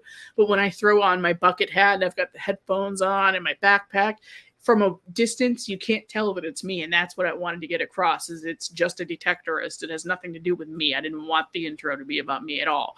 I just wanted it to be, it's a detectorist in the woods. So, you know, someone on the beach wouldn't have recognized me, even if they did watch me on YouTube, but I was still like, I was being extra careful, because I thought, oh my God, if I screw this up and someone finds out about this machine before the release, I'll never get to do another one ever. So, you do. You feel a responsibility because you become somebody. And I sure hope, I mean, I don't know your personal relationship with Mind Lab. I know they must like you. I hope they appreciate what you do for them, because I know most of the detectorists, and you're one of the better champions of Mind Lab out there all the time, always promoting them. So I hope that they appreciate you. And I don't mean Debbie. I know she does. I mean above Debbie. So, from what I understand, it's a definite yes in that. All right, well, good. If they don't, let me know. I'll have Doug write them a nasty email. We'll do it. And they will listen. You can't say no to Doug. That's how no one says no to Doug. That's a whole other story that we've probably heard. I know I've heard it before. It's funny, but no, Steph is one of the better ones. She's even wearing the shirt now. You never see it's Steph. It's not a detector shirt, but it is a Mind Lab shirt. And I like, you know what? I specifically wear this one on live streams because it doesn't mess up the white balance. If I wore just a black shirt, I kind of look like a bobblehead because the lighting in here is kind of cruddy. So I'm like, this is kind of my live stream shirt. Okay. I think that's cool. It reminds me of the Detroit Red Wings. Remember? No. The Minnesota North Stars.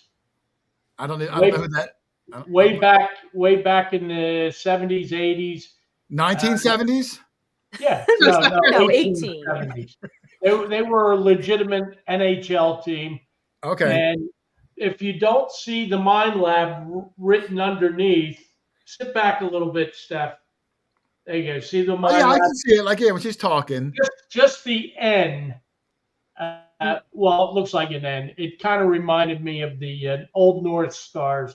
I'll have to look it up. It looked like a Red Wings to me, but I knew what it was. Steph's like me. When she talks, she's very animated, so her shirt's like, bouncing all over. It is bouncing. You know what I noticed this year? And I don't know if anyone's going to be able to figure, well, okay, so this isn't a mirror image. It just feels like a mirror image to me. No, I can see it. I can read it. So if you look at the Mind Lab logo very closely, every letter of Mind Lab is in this logo, just in the red part. So we've got M, and then we've got I, and then we've got N. This is so hard to do backwards. We've got I see. A, like 1, 2, 3, A.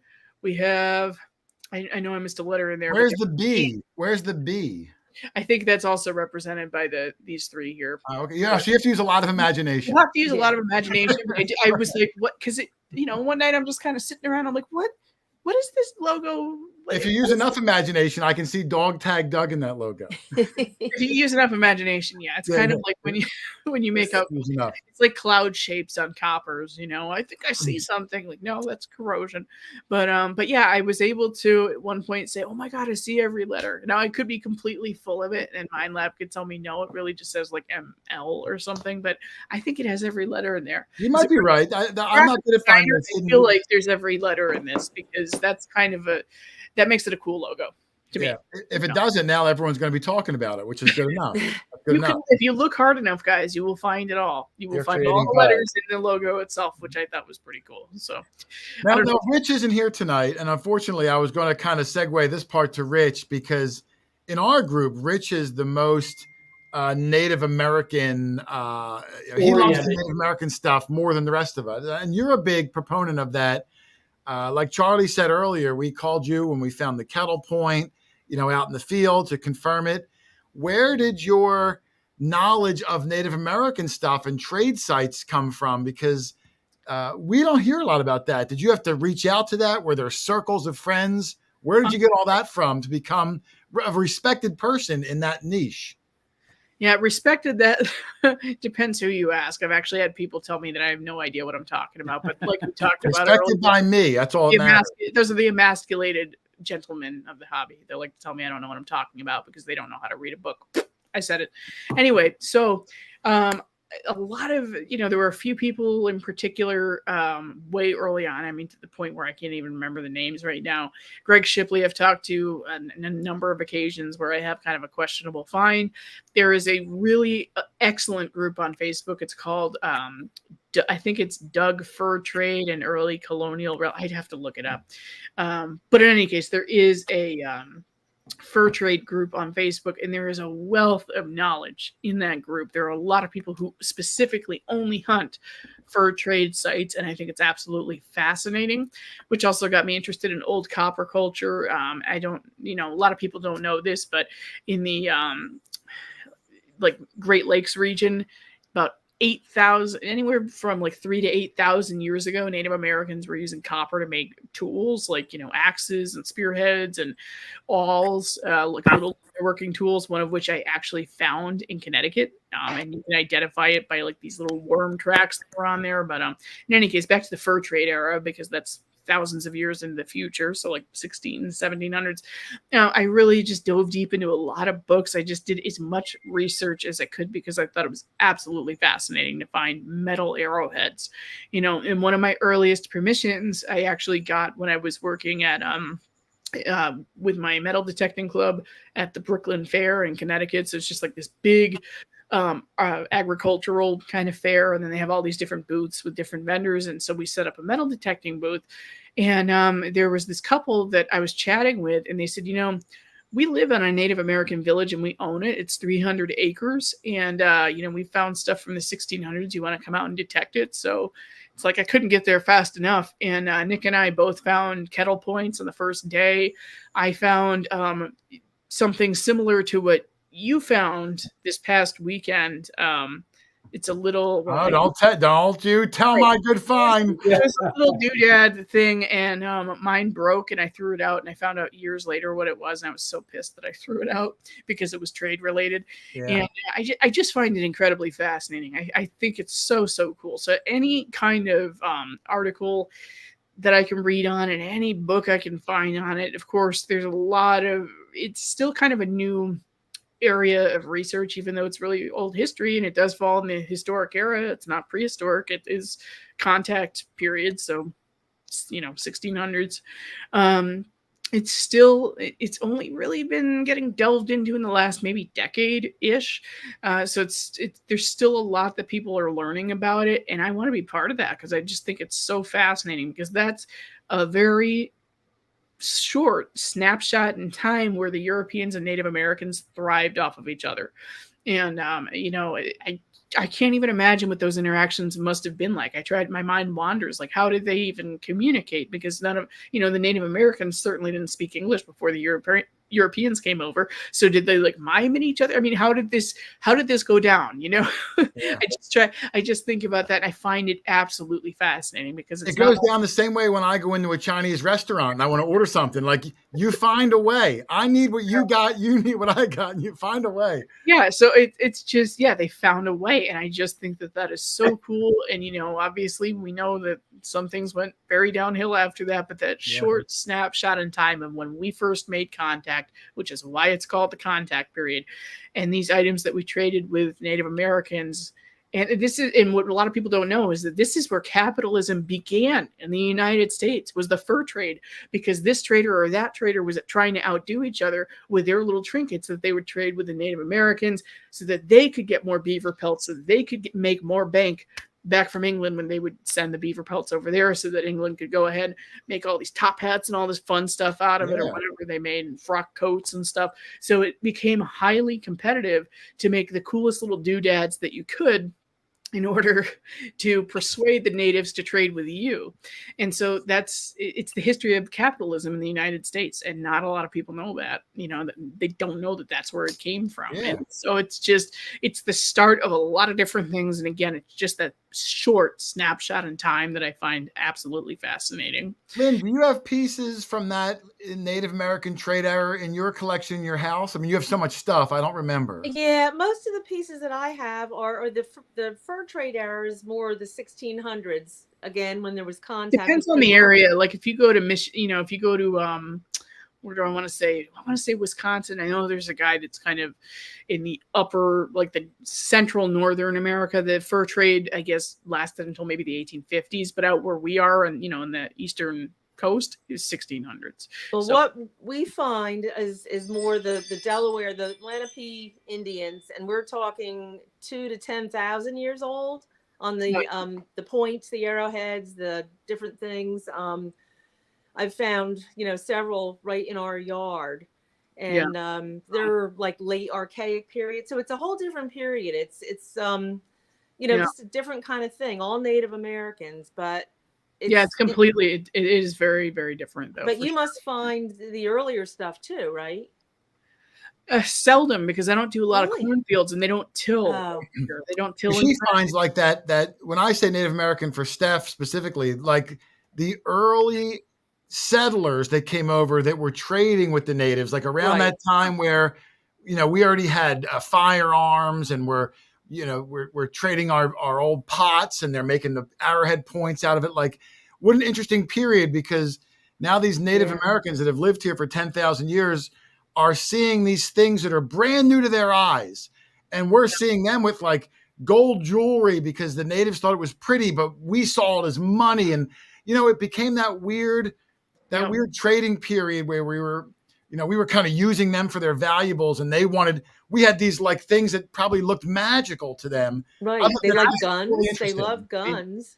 And they loved iron too. I mean, iron was not, now I might have this incorrect. I don't think I do though. I'm 90% sure on this, but just to throw that out there, I believe iron was a foreign alloy to them, at least out in the eastern shore, on the eastern coast. They were like, what? And how useful was that? Can you imagine you going from stone to iron for your axes night and day? And also the kettle points. Oh my goodness, you could probably make a kettle point in less than 5 minutes and haft it onto a shaft in 5 minutes versus sitting there napping for an hour or two or whatever it would take. Right. One point, you've got something that's just so much more effective and quicker. And you can use it over and over, where a lot of times the stone ones would break and chip, and then have a point on it. Yeah, it changed their life basically. Yeah. To, the innovations that they came upon, and then I guess we learned a lot from them too in that time period. So it was mutual.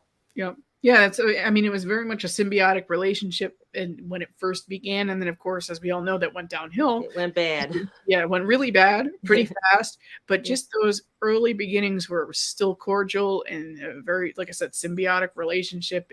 That's fascinating to me. I can't get enough of that, and I don't find a ton of it, but when I do, I recognize it. I can recognize kettle brass from flashing.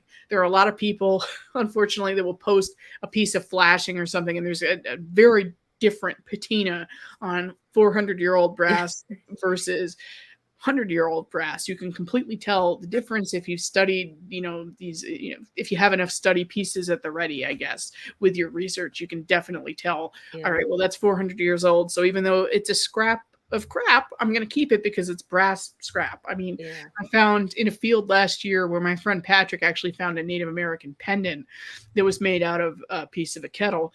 I found just this main piece of brass, and on the edges, it's all triangles. Somebody was it was leftover scrap from someone cutting up kettle points. So, that kind of stuff, even though it's garbage, I still keep it because I know exactly probably who was holding it, not who was holding it, but a Native American. And then, it's like finding debutage or something. If you're in a field looking for stone artifacts, I still think finding like a spall, which is, a large piece of material that they were using and then discarded. It's called a spall. I would still think that was fascinating, and I would keep that material. So it's kind of the same idea, but metal. I wonder how many things, Doug, that we may have thrown away over the years that we thought was, or you donated to the scrap yard. Yeah. Because if you don't know, you don't know. It's not like they had writing or embossing on it. You just had to, like she said, know the patina, have an idea. And I can't imagine, Charlie, some of the spots we've gone to where we found crazy old things that we may have tossed or gotten rid of stuff that was more significant than we knew. Well, we find very little of that fur trade stuff in our area. Again, it's more the earlier stuff, the $2,000 to $10,000 range. And I think the fur trade stuff is more, definitely more New England, Vermont, as you get closer to Canada. Yeah, the closer you get to Canada, the better. The closer you can get to the Great Lakes. Yeah. You know, that's well, I'm thinking of old copper culture actually, but New York is a really good hotspot, upstate New York or Western New York. But yeah, I mean, so yeah, I guess as you get closer to the lakes, it can get a little better, but it depends where you are, and nobody's ever going to tell you where their hunting spots are. No, you don't even ask them. I would never give up where I found a fur trade site. I do have one fur trade site that I've smashed to smithereens, but I've plugged in some new settings on my metal detector, and I've actually been doing a lot better with them lately, to the point where I went back to the site from the last few videos, and it was like I was never there. So it's interesting how much your results can change just swapping out a coil and throwing new settings in and stuff. So I clearly need to go back to that fur trade site. I found a really cool, it was almost like for anyone who's, you know, familiar with fur trade items, so Lynn, you'll probably understand what I'm talking about, but those armbands that just have a lot of ribs on them. Yeah. There was a ring that I found that had that same motif, but it was all one piece of silver, so it looks like maybe it was an armband that was cut up and then repurposed as a ring. It was really unique. I haven't seen one exactly like it, but there's not a doubt in my mind that it was fur trade, with all the amount of lead and the kettle brass that we found there. It just, everything screams that that's a trade item. So it's so cool. I definitely need to go back. So that gave me an idea for this week. I'm going to go back there and make another video. Yeah, it's interesting. I mean, we don't do a lot of trade sites, but I mean, Charlie, out by your area, we had a couple places that we went to look for Native American stuff specifically. That's right. It's not my expertise. You're good at. You did it as long as a kid, Doug. I'm guessing in North Carolina, you probably looked for arrowheads and stuff in the fields every spring.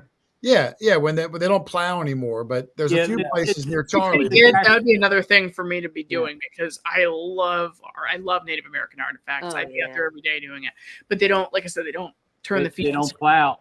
Yeah, they don't plow. You get really lucky with torrential downpour for a long time, and then just hope that you might trip across one when you're metal detecting, because you would never go out at any of my sites to specifically look for native, because you'll be really disappointed. Sure. So but I'm sure I'm just.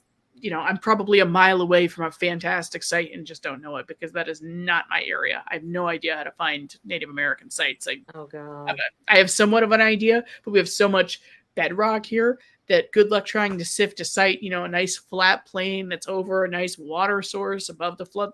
I would never be able to sift that out here. That would be a nice classic Native American site, very high ground, flat, way above the the floodplain, and water close by. Would be a classic site to try, but you can't do it out here because you can't sift. It is not possible. It's far too rocky. So maybe one day people will start turning their fields again. That would be really awesome. Well, that was the problem. That was the problem where I live. There was a big hobby here where I live, tremendous hobby, but they stopped. They went to no-till farming, and it has come to an end. The only place I do now is my cousin does chisel plowing, which isn't deep plow. It's chisel plowing where he does just the surface a little bit. We still do our, we find them there. You just take probes out with you and hope for the best? Well, we just walk an eyeball. Surface hunting. Jason was there a couple times. Yeah. I found my one and only arrowhead ever, and it was just laying on the surface because he does that chisel till.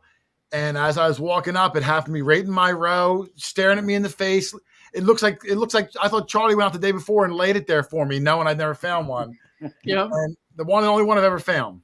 Yeah, one of my very favorite finds. Rich was just a little kid. I was pulling him in the field behind our house in a wagon, and I found just a big flat oval stone. It was a beautiful stone, and I picked it up and put it in my pocket. And as I was walking, I was rubbing it because it was so smooth, and I started to feel a depression in it. And pretty soon, it was a hole. It was a pendant.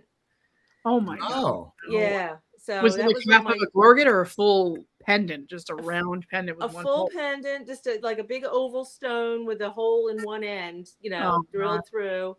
Just a perfect stone, and I was really excited over that. Yeah, that's tough for people who do it all the time to find. I mean, if they find half of a gorget or something, they're completely flipping out. I can't even imagine finding an entire pendant intact. Yeah. And then I think it might be Rich bringing me good luck. Another time, just a few years ago, I was talking to him on the phone, on the cell phone. He didn't live here anymore, and I was walking, just looking down like I always do, and I found a 4-inch spear point on the ground. Wow. Where my daughter had a dog out there that must have dug around in the dirt a little bit. It was where that dog was. That's awesome. And I screamed, and Rich thought I was having a heart attack or something. Oh, so he came right over. He just lived uptown, and he drove right over to see it. You showed me that piece in your house too. Yeah. On a separate note, Doug had messaged me about that your shirt and the hockey team logo. I was able to get a picture of it, Stef. So this is what it looks like. Okay, Doug, well, wrong colors, but Jason probably can't tell the difference. I can't tell. Yeah. Is that what you were referring to, Doug? Yes, the Minnesota North Stars. So you felt that her shirt reminded you of that? Maybe a little bit. I could see that. The logo, a little bit. A little bit. It's on the opposite side of the color wheel, but that's fine. Yes. Yeah. Well, It Doug kind doesn't of have his reminds glasses me on. of the Philadelphia the Flyers. It reminded me of Philadelphia Flyers, Doug. Mm-hmm. All right, well, it reminds us all of something. I don't know. It reminds me of Mind Lab. Mind Lab. And I still have my little coil pendant. This is an Equinox. Well, I'm sure everybody is familiar with it by now if they watch me, but it's an Equinox coil. Yeah, you had someone make that for you a few years ago, didn't you? There was someone who reached out to me, and it was the same one who had done Digger Dawn's Garrett pendant, Jocelyn's Garrett pendant, and then I think one for Dominique too from Whites, and at the time Whites anyway. And he said, I'd love to make you one. I said, me? Really? It's sure. Yeah. Can it be an Equinox coil? He said, yeah, go for it. Is this guy Warren Kruger? And I remember him. Yeah. I don't know if he does a lot of business anymore, but I still plug him in the description of every one of my videos in case somebody wants to buy one. Someone had actually reached out to me just last week or something, and it doesn't happen a lot about this anymore, but and so where did you get that? And to me, he makes the best product because the bail is also just on the back instead of on the top, so it doesn't flip around or anything. So it's really nice. It's Sterling, yeah. And it beeps a 25 out of the hole. And you want to know how I know that? This wasn't on purpose. You lost it and had to find it. Maybe. So I'm out in the cornfield with Patrick, like 6, 7 in the morning or something, and I got a good signal. And I had already started digging the hole, and I see, wow.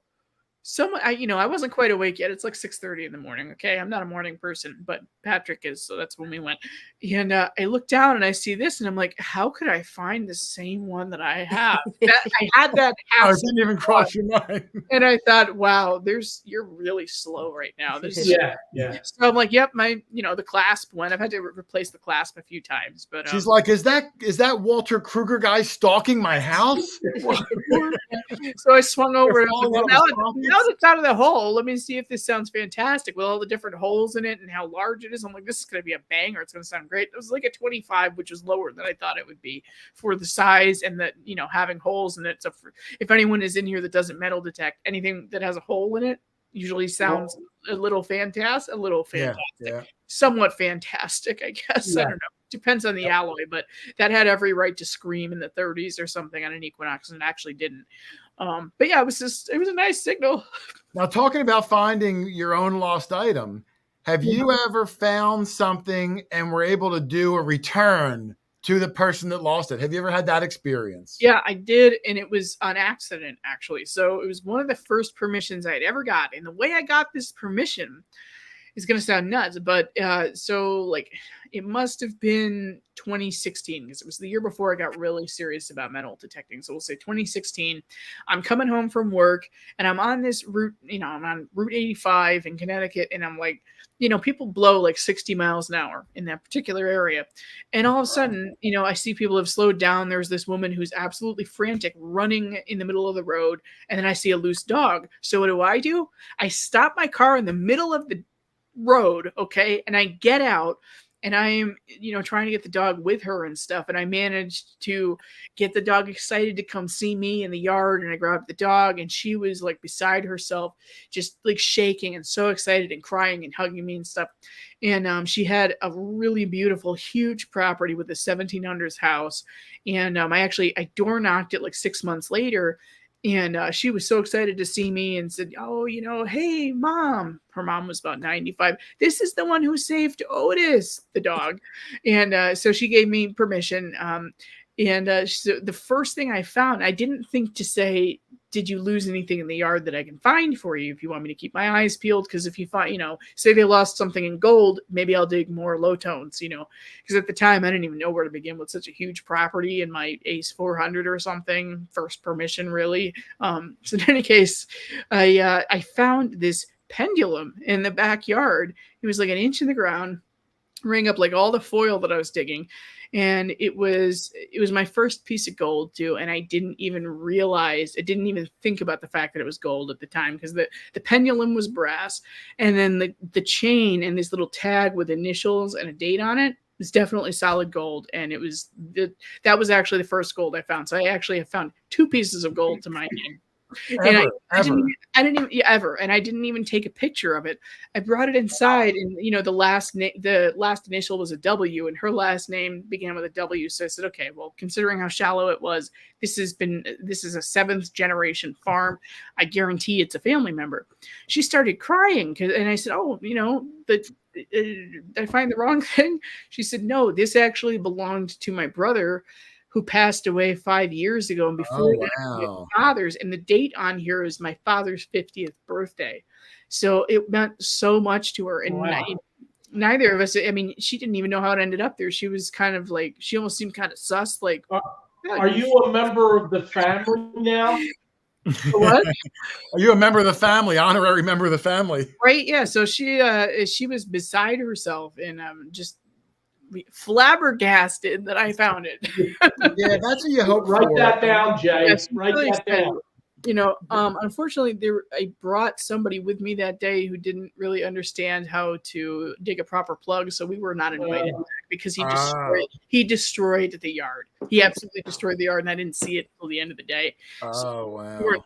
Yeah, so that's unfortunate. That was so even the gold piece didn't overcome his sloppiness. No, not really. I tried to reach out a few times, couldn't reach her, and I'm like, you know what? I get the point, because that guy completely destroyed her yard. So be careful who you dig with on permissions. Naturally, it's a good thing that you've got the group going that you do, because you know what to expect from everybody. You know everyone's going to respect the property. But me as a newbie at the time, I didn't understand, I didn't expect that this guy who had already been doing it for like 10 years would be so incredibly sloppy and cost me.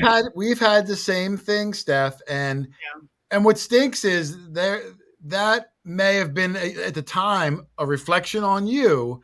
Right. And just like anything else, when people have a good experience, they might not tell anyone. But if they have a bad experience, they're going to tell their friends, their cousin, their brother, their neighbor, their uncle. And then it makes it harder for you to get the next spot. We're very, very protective of who comes with us, especially in yards, for that exact reason. You have to be. And especially, when you're highly visible on YouTube, it's, you've got like, here's a great example. I always feel like I'm carrying a few different entities with me everywhere I go, and I'm always cognizant of that. So there was a time recently where it was on my birthday back in March, and I had a fantastic day. But so this was a field that kind of abutted some new homes, but the field was town owned, which you're allowed to detect, and I detected it in the past with good luck. And obviously the homesteads, I didn't ask for permission, but I did talk to one of them and say, hey, would this make you uncomfortable? I've noticed that you have kids, and I don't want to freak anyone out. She said, yeah, go for it. Well, the neighbor next door was the nicest Karen you've ever met, the nicest one you've ever met. Didn't want me on the property. And so the people that so I left after she said, you can do this for the day. Well, I just stayed for another hour, and then I left, because I've got Mine Lab, the Digger's Den, the dealer I sell through, and Motley Digging Tools, the shovel company who sponsors me. As far as I'm concerned, they're always in the field with me. So if I do something to annoy this person, they've been annoyed by Mine Lab, Digger's Den, and Motley, as far as I'm concerned. So the few friends that I had told, so I haven't shared this story publicly before, the few friends that I had told about it said, oh, you should tell her to shove it where the sun doesn't shine, and that you can do that, and that if she has a problem, call the cops. And I'd say, what do you not understand? I can't do this. I'm sponsored by a manufacturer, by a digging tool, a digging tools company, and I sell metal detectors. This is what I do. I don't have the luxury to tell someone to shove it. Even if I'm in the right, it doesn't matter. I've bothered someone and it's a bad look on the hobby. So I got out of there because that's the right thing to do. You know, and anyone would argue with me until they're blue in the face, and I won't listen to them because I had that exact conversation with somebody. Uh-oh, that's my smoke detector. My son might be cooking something. Okay. Do you need to check on him? I'm going to mute myself for a second, Doug, so people don't have to listen to it. You say a story. Okay. Jason's house is. Let's think about why Jason's house might be on fire. Well, Jason has already told me today, actually, that he does not cook, and that could be That's evidence he doesn't. Yeah. Because of smoke detectors going off. I can smell something burning, so I'm making sure that my wife, my son may have burned something. I don't hear any. Fall asleep on the couch or something, put something in the oven and just forget. It's possible. I've never done that before. It's possible. I've got 2 teenagers at home, Steph. So yeah, anything. It's possible they burnt something. It's possible the downstairs is on fire. I don't know yet. I don't hear any screaming though. I think my wife's on it. Okay, that's good. So, well, she knows you're tied up. So what were we talking about, Doug? Because my heart skipped a beat there for a second. We're talking about our public appearances. In the oh yeah. And I had a conversation with someone just this morning, Doug. I was on the phone. I'm not going to say who they were, but I get a lot of messages from people. People think I have like a straight line to like Nokta's president, which I don't. But they'll email me and say, hey, you know, I find a lot of stuff. I metal detect. You know, can you get me in on the team? And I say, look, it doesn't matter how much good stuff you find. No one's interested in how much stuff you find. What matters is the intangible. How do you treat people? How do you conduct yourself? How do you portray yourself online in the public? When you represent a company, you represent them 24/7 on all social media platforms, 24 hours a day. So if there's a hot debate going on in the news and you decide to take a stand on the internet, you may have alienated 50% of their customer base. Yep. You have to have a lot of restraint because you are now speaking for an entity much bigger than yourself. Yep. Yeah. I mean, that's the thing is, you know, that I had to remind the few friends I told about it. I'm like, what would you do if you were sponsored by a manufacturer? How well do you think that would go over if you got the police called on you after you just told this, you know, property owner that's right next to the field that you are with Minelab metal detectors? How do you think that's going to go? Yeah. I mean, who are they going to email? They're going to email corporate, and then Debbie's going to get a headache. And you know what? I don't want to do that to anyone. It's not worth it. I can find stuff somewhere else. That's why you're in the position you are. And I'm not trying to lecture anybody, but I'm just saying, you know, if somebody is big in this hobby and they really are passionate, they've been doing it for years, and they want to try to be on a field team or work with a dealer, don't think that those companies or dealers don't look at your social media as a platform and see if you could be a negative to them. So just keep that in your mind. You know, it might not sound like much, but believe me, I have these conversations every day. Yeah. You are now a direct, you know, you are their line online. So you have to bite your tongue a lot. You have to, and I get it, your personal social media, but it's not like the light switch goes off. Well, as far as I'm concerned, if somebody... Oh, thank you to Adrian Tucker. He sent me another super chat. I didn't mean to cut you off. I mean, I'm sorry, not Adrian Tucker. Eric Thompson. Eric Thompson. Thank you. I didn't mean to cut you off, Steph. You know, as far as I'm concerned, if you are, for example, if I'm wearing so I am in my profile picture on Facebook, I'm wearing my Detexpert shirt. If I were to post something like a political opinion, religious opinion, or whatever, that should never, ever, ever, ever be tied to Minelab in any way, because it has nothing to do with it. Number one. Number two, those don't reflect the views of Minelab necessarily. And number three, it's immature. Personally, that's the way I feel sharing all of your political opinions and religious stuff on Facebook. Yeah.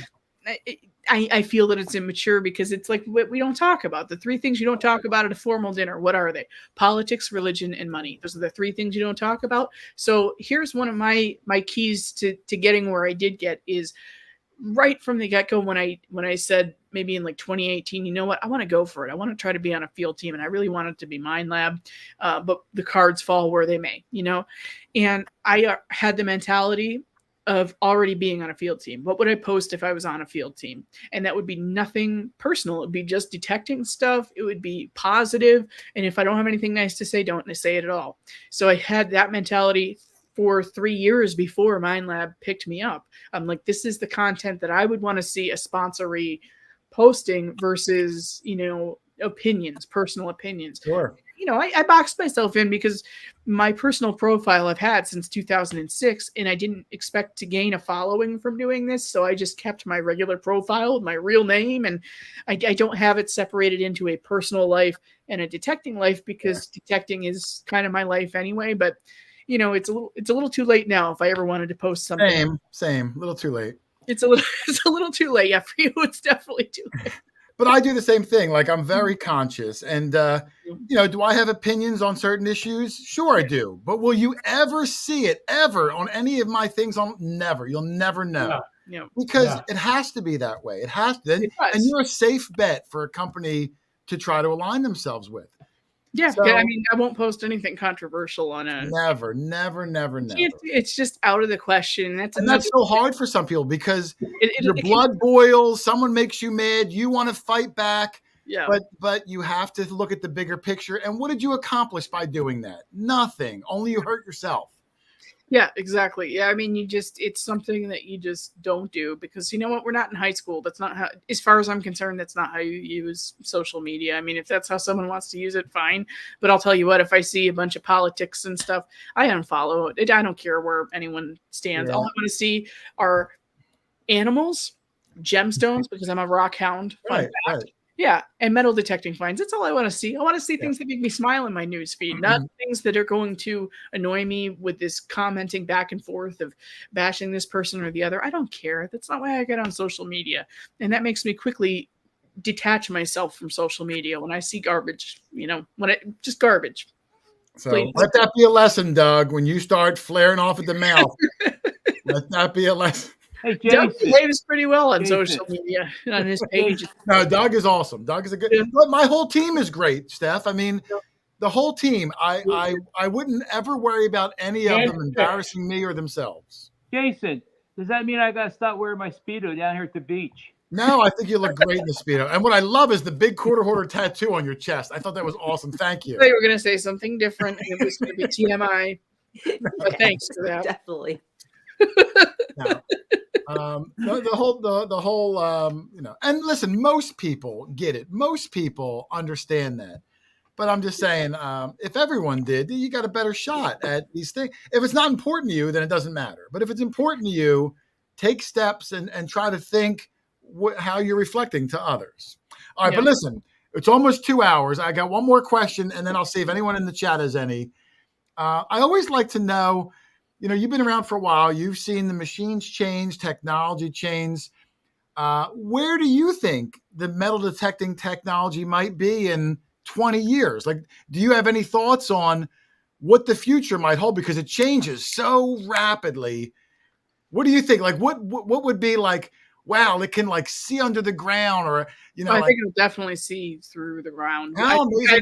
Like the bad words you didn't want to say when you researched. Like if that was built into the machine, or something. I can guarantee it'll be built in. And I'm not speaking for Mind Lab. I swear to God, I don't have any secrets up my sleeve right now. But even if I did, no, just in general.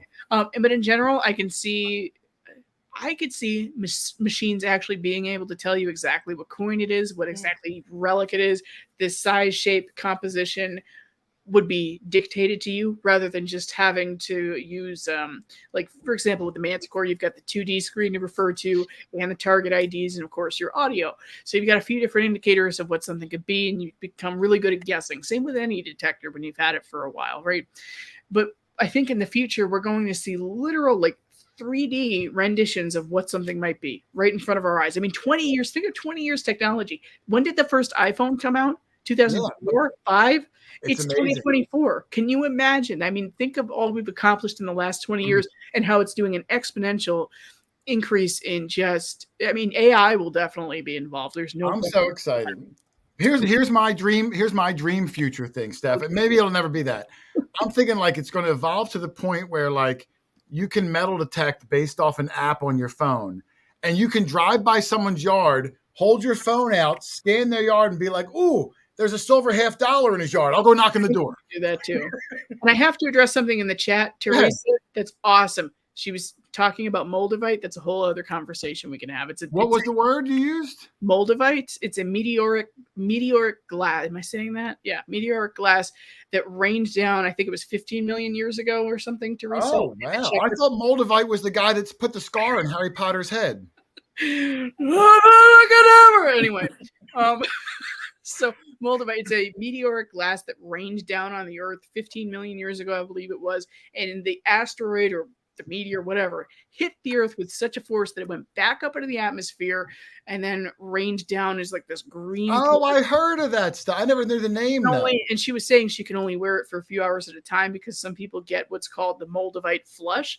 It makes you like your heart kind of race. It makes your face hot. It doesn't have that effect on me. I've got actually a few pieces. Teresa will geek out over this. I have one like perfect drop. It's this big and it's 23.5 grams. Today, it would be worth 4 or 5 times what I paid for it 10 years ago because there's only one source. It's in the Czech Republic, and it's like mined out now. So it's yeah, that's my other nerdy side, guys. I'm not all about one thing. That's a lie. I'm sorry. I was looking. There was another super chat from a Sarah B. Creative who saw us up at DFI this weekend and said it was great to see us. And new to the channel. And new to the channel. And Doug, in my attempt to try to scroll up to see her name, I almost deleted her as a user from watching the show. Like I almost hit the wrong button. Like I'm new to the show. Can you imagine? Like what a jerk. Thank you, Sarah B. Creative. That was a great event. If that was the first time meeting any of us, I hope we all were kind to you because sometimes it gets so busy. I worry like, oh, I hope I wasn't short with that person. Like, because you're trying to talk to everybody and you're trying to make a video and you're trying to do all these things. And people get excited and they don't realize, sometimes they don't think about the fact you're already talking to somebody else or that you're in the middle of a clip. I've actually had an instance, and I love her anyway. It was a friend of mine who actually did this, but I was, filming something intently at a group hunt, not dirt fishing adventures. It was a club hunt a couple of years ago. And as I'm filming something, she just slips a copper between my camera and my find. Yeah. And that happens a lot, And I think, Dirt Fishing Adventures, Jason knew I was bumming because I was trying so hard for a good find. And you can't, when you're a YouTuber, you cannot expect to really dig at these events. And it was kind of something I lost sight of this past you were getting a little, I get it. When I go to an event, I try to find one thing. You're supposed to bring a memento home. Yeah, and I did end up with some mementos. So, you had a really strong finish, we'll say. I did, and that's how it always happens. It's funny. Yeah, and I told you, I said, don't give up because I'm always an end of the day person. Well, plus near the end of the day, when a lot of the people left, we got to actually hunt. We did. But, when you go to an event as a YouTuber, you're kind of there to socialize. Like, that's kind of your role, and you kind of accept that role as... and that's why I don't mind. If I'm stuck in the Mine Lab tent, people come up, oh, don't you want to go out and hunt? Don't you feel stuck? No, this is where I want to be. I came to socialize. I came to hang out and party with people. I didn't come to swing. Yeah, so we've gone to events the whole weekend. I never even turned my detector on. It is what it is. So I'm thankful that people even cared. It would want to come up to me. Like I wouldn't even be at the event if people didn't, watch or care or whatever. So right, exactly. So and so I kind of lost sight of that, but thankfully I did manage to get a video out of it. Should be an interesting one because I need to figure out exactly how to piece it together, since it's always fun to do that with group hunts when you have 50 people who've come up to you. It's hard to kind of piece those videos together sometimes and have a cohesive story that makes sense. But it'll be good. It'll be fun, and I'll look forward to seeing Brad's. I doubt that I'll be making much of a cameo because I didn't really find anything when he was there. But I saw Brad's video for tomorrow. You have a cameo or two, at least like some of your body does, because we were kind of all together. And then he's already editing next week's video. I'm guessing the second day will be his next week's. He got a lot of really good footage. Yeah. And he did really, really well. So anybody who doesn't already watch him, which I find hard to believe, it'd be crazy not to, you got to watch his video. And he's a good dude too. Like that's what I love about some YouTubers like you and Brad and Wicked Digger Chris. What you see in the video is who that person is. They're genuine. And those are the people I gravitate towards. Me too. That's why I gravitated to you right away, because I'm like, oh, he's exactly who he is in the video. Yeah. I like that. Yeah, because then I know who I'm dealing with. I know, like, look, like it, like me or dislike me, this is who I am. There's nothing baloney about it. Yeah, the only difference with me that, some people will attest to that I dig with is that in the field I might have a potty mouth, and in the videos I absolutely do not. You've gotten much better. When I first met you like 6 years ago, Doug or Charlie, one of every other word. I remember, like, I think it was Charlie. Like, after I talked to you, the first time I met you, you walked away, and I go, "Wow, Charlie, she had the worst mouth I've ever heard." That was at Pound the Ground. It was Pound the Ground. And I was completely sloshed. Yeah, ready. But you've gotten so much because you realized the responsibility and what you wanted, and you changed yourself, and that's kudos to you. I very rarely hear you slip up anymore. Yeah, and now, I definitely don't. I mean, I can't even imagine. That was 2019. It was 2 years before I was with MindLab. Since I've been with MindLab, it's been much more squeaky clean, because I didn't want to sound like a drunken trucker in the field. No offense to any truckers in here, is the first thing I could think of. I'm terribly sorry. But a sailor, okay, that's a better one. I don't feel guilty for saying that. I don't want to sound like a drunken sailor to people and have that be a reflection on MindLab or my channel, which I try to keep classy for the most part. So I try to, match my persona. It's so weird because, like, look, I'm no angel either, but I made it a point from day one to always have clean language on my channel. Yeah. And I've done it so much that now, like, if I'm home alone and I walked in the steps and I stub my toe on the steps, my expression I yell out is like, "Oh, darn it." Like, because I'm just so conditioned now that I have clean language, and I haven't gotten that conditioned, but as soon as I am not inside the house, I can completely turn off any F-bombs or anything. Because my channel, like, there are very few swears that I will let slip through. There's only one video where I did not edit out the swearing, and it's when I found a draped bust half dime, which is like finding a unicorn. Oh, that is a good one, yeah. So, and I only used the S word a lot. So what I did was I put a disclaimer in the description in all caps. First thing, like, there's explicit language, please don't watch it. And I put it when you set up. So for anyone who doesn't create, when we put ads in the videos and choose where they're going to be, there's a place where you also have to, say if you've sworn in the video or whatever. Like, is there ammunition in this video? Are there children? Are there children? Is there explicit language? So I checked yes, and I was still able to monetize it, thankfully. But you do have to disclose that. And I said, I can't edit out this because I just keep saying, oh, yeah. Like, and it takes the emotion away from it. So I said, I can't do an overdub. This is what it is. And this is my raw emotion. And I am blubbering. You can barely understand what I'm saying except for that one word. And I said, you know what? We're just going to let it ride this week. And that's the one time that I have let that go. So if anyone looks for it and hasn't seen it, it's the thumbnail on my channel is called Grail Coin. And so if you would like to see a lot of swearing from me, that's the only place you'll find it on my channel. Yeah, there we go. 2020, I think the beginning of 2022, I want to say. Yeah, you've done really good with that because that's important. Like you said, so that's important. It all comes back to what do you want? What do you want out of this hobby? If you just want to dig things and post YouTube videos, and then do whatever you want. But if you want to make something out of it, you gotta do it the right way. And you've really done it.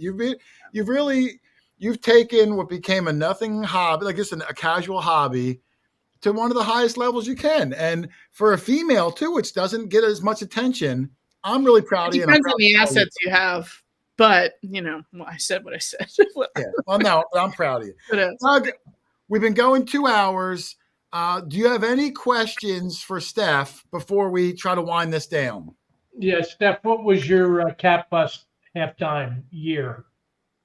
It was the draped bust halftime. That was draped bust. Draped bust, Doug. We've never found one. That's my flex. It's yeah, that is a flex, Doug. This poor thing. It's so wasted.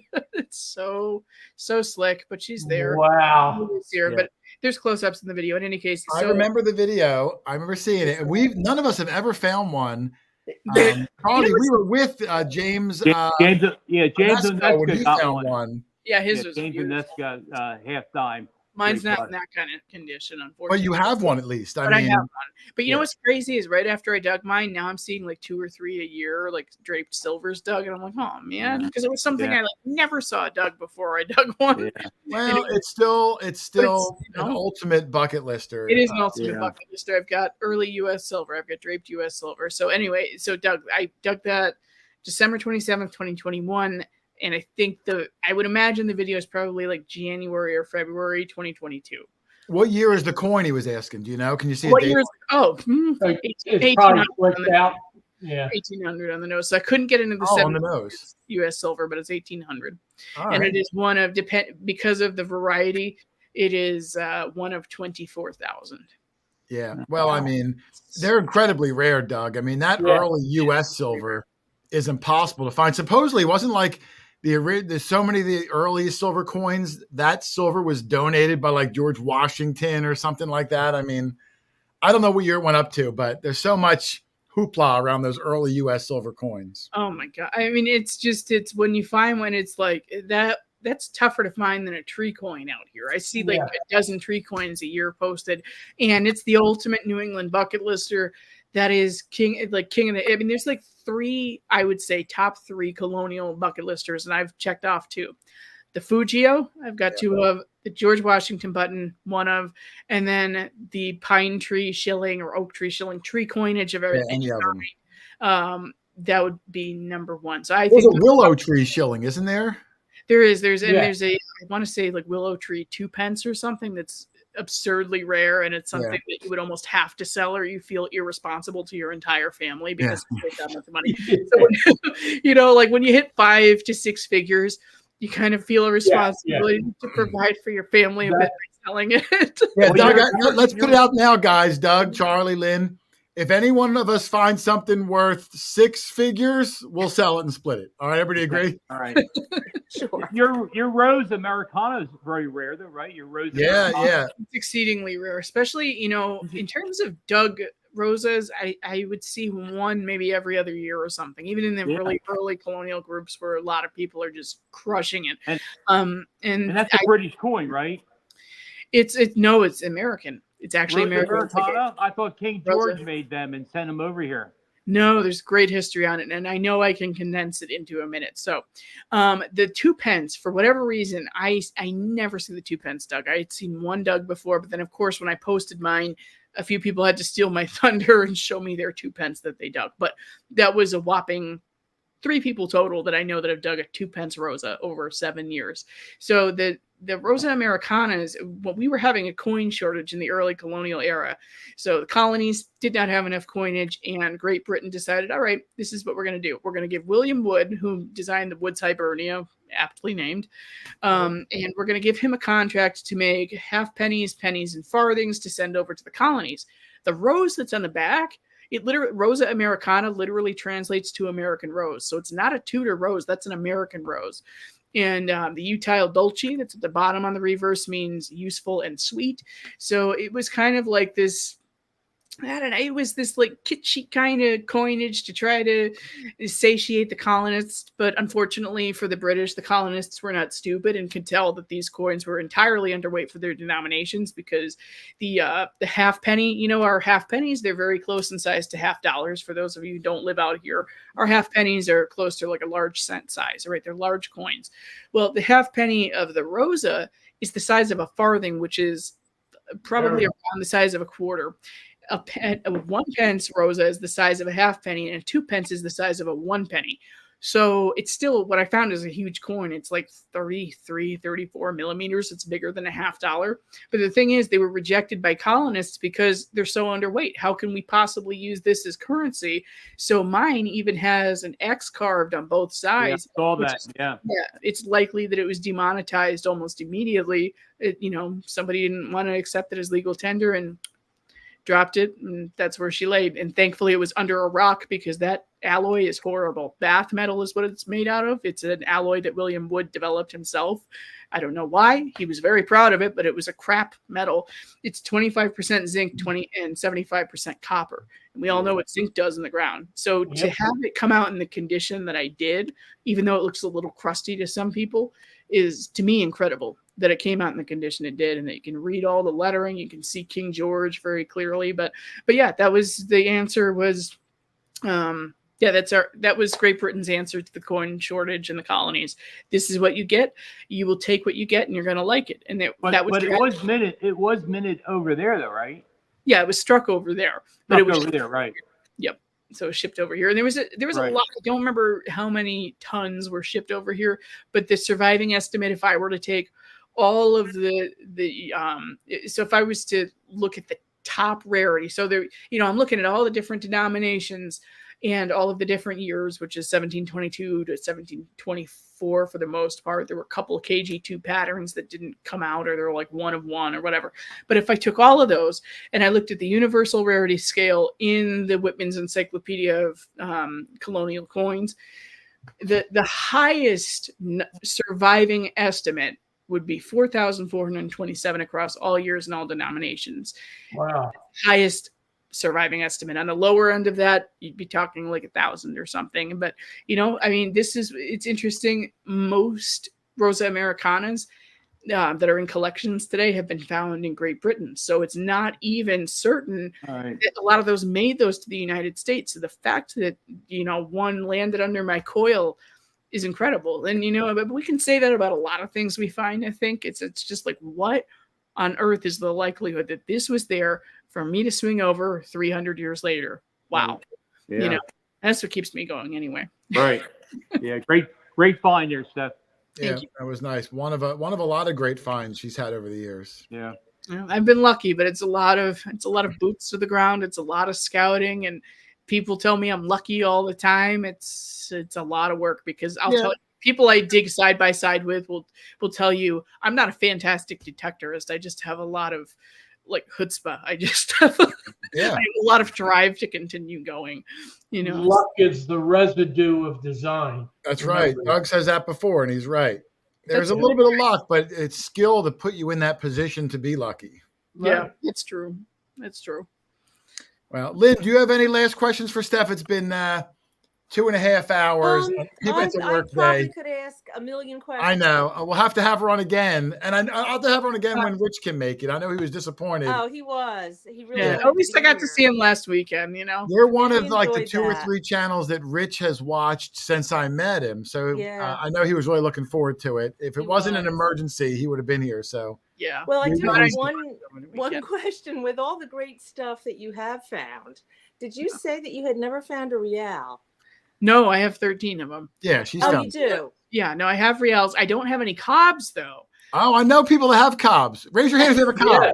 Yeah. Okay. I don't know. I misunderstood it. I thought something about a real. No, I've got I have 1 2 real. I have, oh God, how many 1 reals do I have? I think I have 5 1 reals, and then the rest are halves. But the 2 reals in a hole with 2 half reals. Okay. So that was really exciting. All right, we'll cancel that question then. Dog Tag Doug has an 8 real, Steph, and I was right. I remember that. Oh my, Steph! I remember how much you were just cringing at your microphone because of the popping.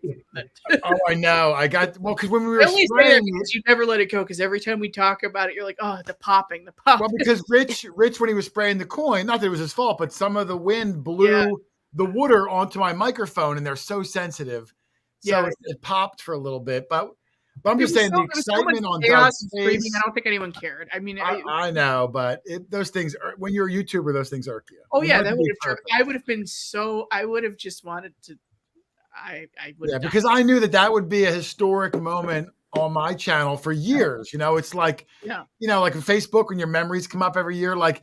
That's going to be every year. I'm going to put that in the highlights or whatever. And that piece, the stock brace that you showed earlier, you said you dug that. You showed it. The shoe thing. Yeah. Yes.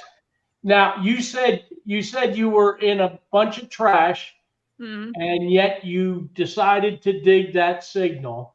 Yeah, because you never know. I thought, maybe it could be a shoe buckle. That's always my, if it's a can signal, but it could be a shoe buckle, and it was this. I'm like, oh, hell yeah, that's even better.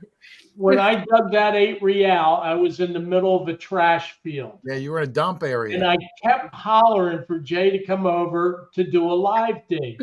Oh, no. he's filming Rich's little piece of doodad, whatever the heck it was.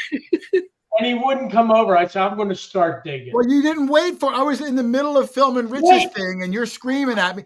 Jim in live digs. He asked me to come over and film. I waited for you. Well, So I couldn't have live dug anyway. It took you a This while. weekend, you made people wait a half an hour at the hole before, so I think Doug's might. I mean, look, it's that part's not easy. No, I know that's got to be. But the excitement, I just think about it, and that's what keeps me going back for more.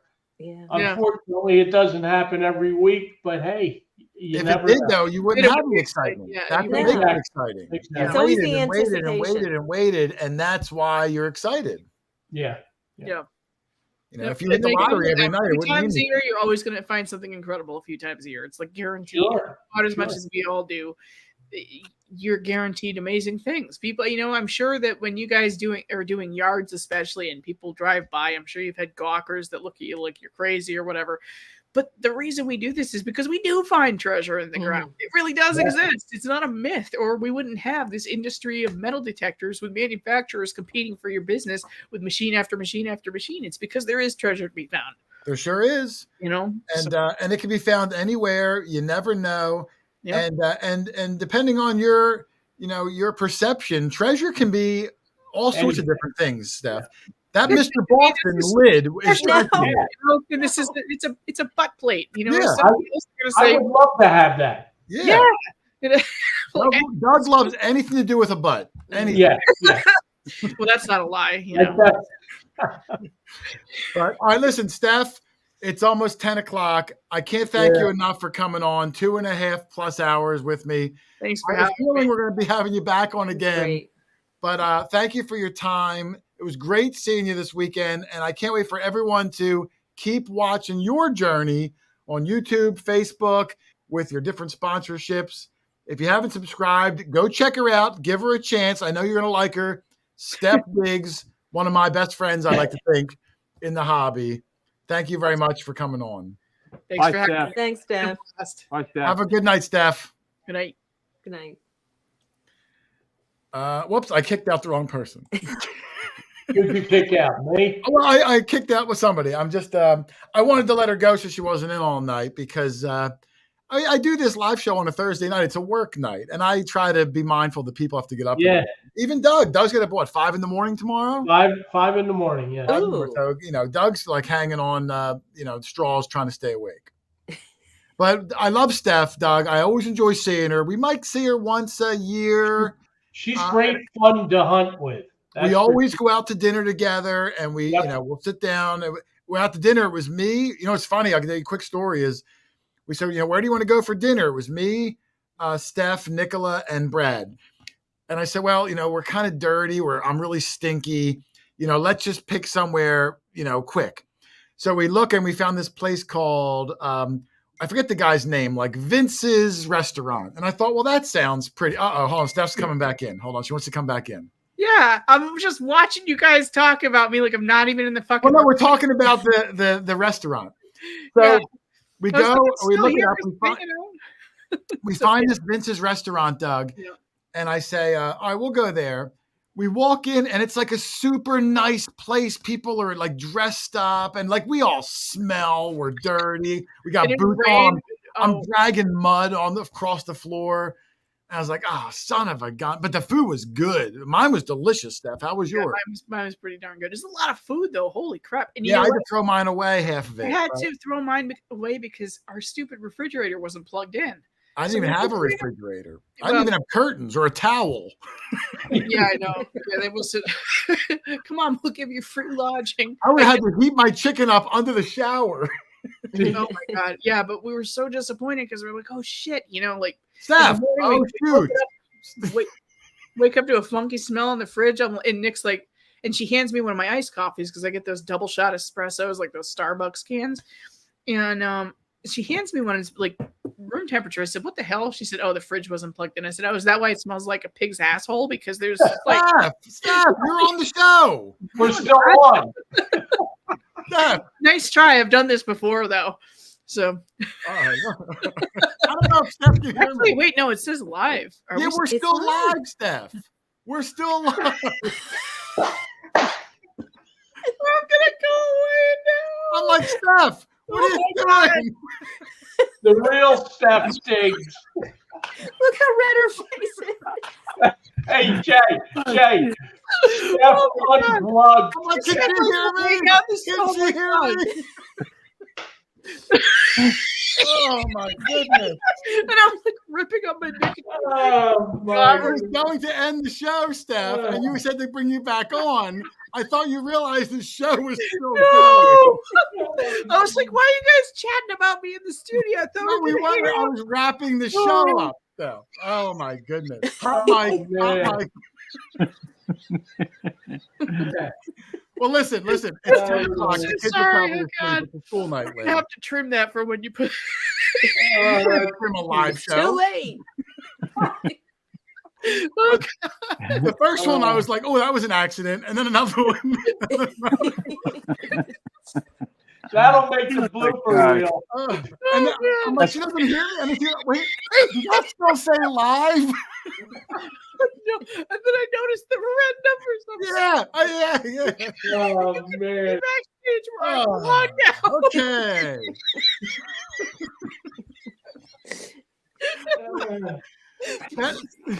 You only have 5 more minutes. 10 o'clock, 5 more minutes. Then you can talk like that. Yeah, then you can say that. All right. Well, listen, hey, I have not whoever stayed up in before, I until 10 apologize. o'clock, you got a very special treat. Oh, that's funny. Oh God, my stomach hurts. I've never seen Steph blush so much. Her whole When Doug lit the fireworks in the parking lot, I was just laughing like that. You thought I ended the whole boy. show. You thought I ended the Yes, whole I did. show. I thought I was like, oh, it's time to just hang out for a little bit. Yeah. Oh my God, I wonder if Nick's watching in her room going, "You idiot." Okay. Making fun of me though. Anyway, okay. All right. So you go. I'm gonna get to end the show because Doug's tired. So you hang on, Steph, and I'll bring you back in a I'm second. going to hang around till 10. All right. Oh. Come on, Steph. Oh, that's great. There goes my PG rating, Doug. There it goes. No, You know, I was gonna say to her, we're still live. I was yelling. I don't think she heard me. Okay. Whatever. Listen, hey, we're all grown ups here. But it is 10 o'clock. Doug's got to get up super duper early tomorrow. So we're going to end the show. Doug, I just want to make an announcement that we're going to be back again live next week. We have on 2 guests. We're bringing on Butch Holcomb, who owns the American Digger magazine. Right. We're also going to have on Gypsy Jules, who, of course, has been on Oak Island and all the TV shows he's been on. Yep. The 2 of them together are putting on an event, Gypsy's Birthday Bash, and they agreed they're actually going to give out a ticket to the event live next week on the show. Ooh, wow. So you might win an exclusive ticket to go hunt. And, Are you saying I might? No, you can't win, Doug. Oh. Yeah, you're not allowed to win. Everyone can win. I can win, just not you. Oh. But no, next week it should be a fun one. So make sure you guys come in for Butch and Gypsy. You might win yourself a little hunt there.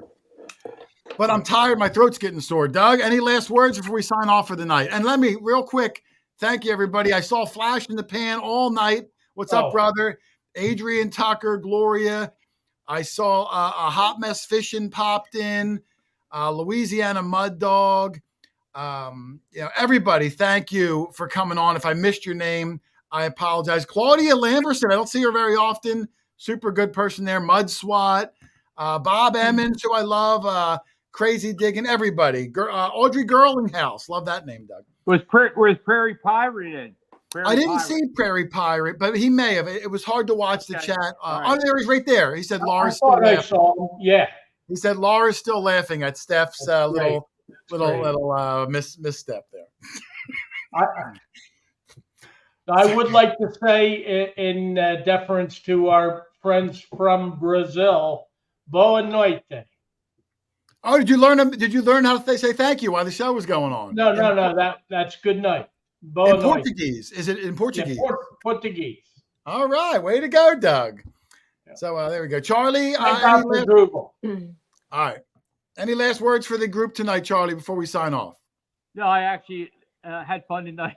I had a lot of fun tonight. It was interesting. The whole show. I enjoyed the whole show. I really did. She's a good guest. I like her a lot. She's a lot of fun to be around too, Charlie. I've known her for 5 years now, and it was nice to have her on. Yeah, I agree. I can't wait to have her on again. Lynn, any last words before we sign off out of here? Again, thank you to Steph. That was a lot of fun and interesting. I'm sure Rich will watch it after the fact. He really wanted to be here, so hopefully he'll be back next week.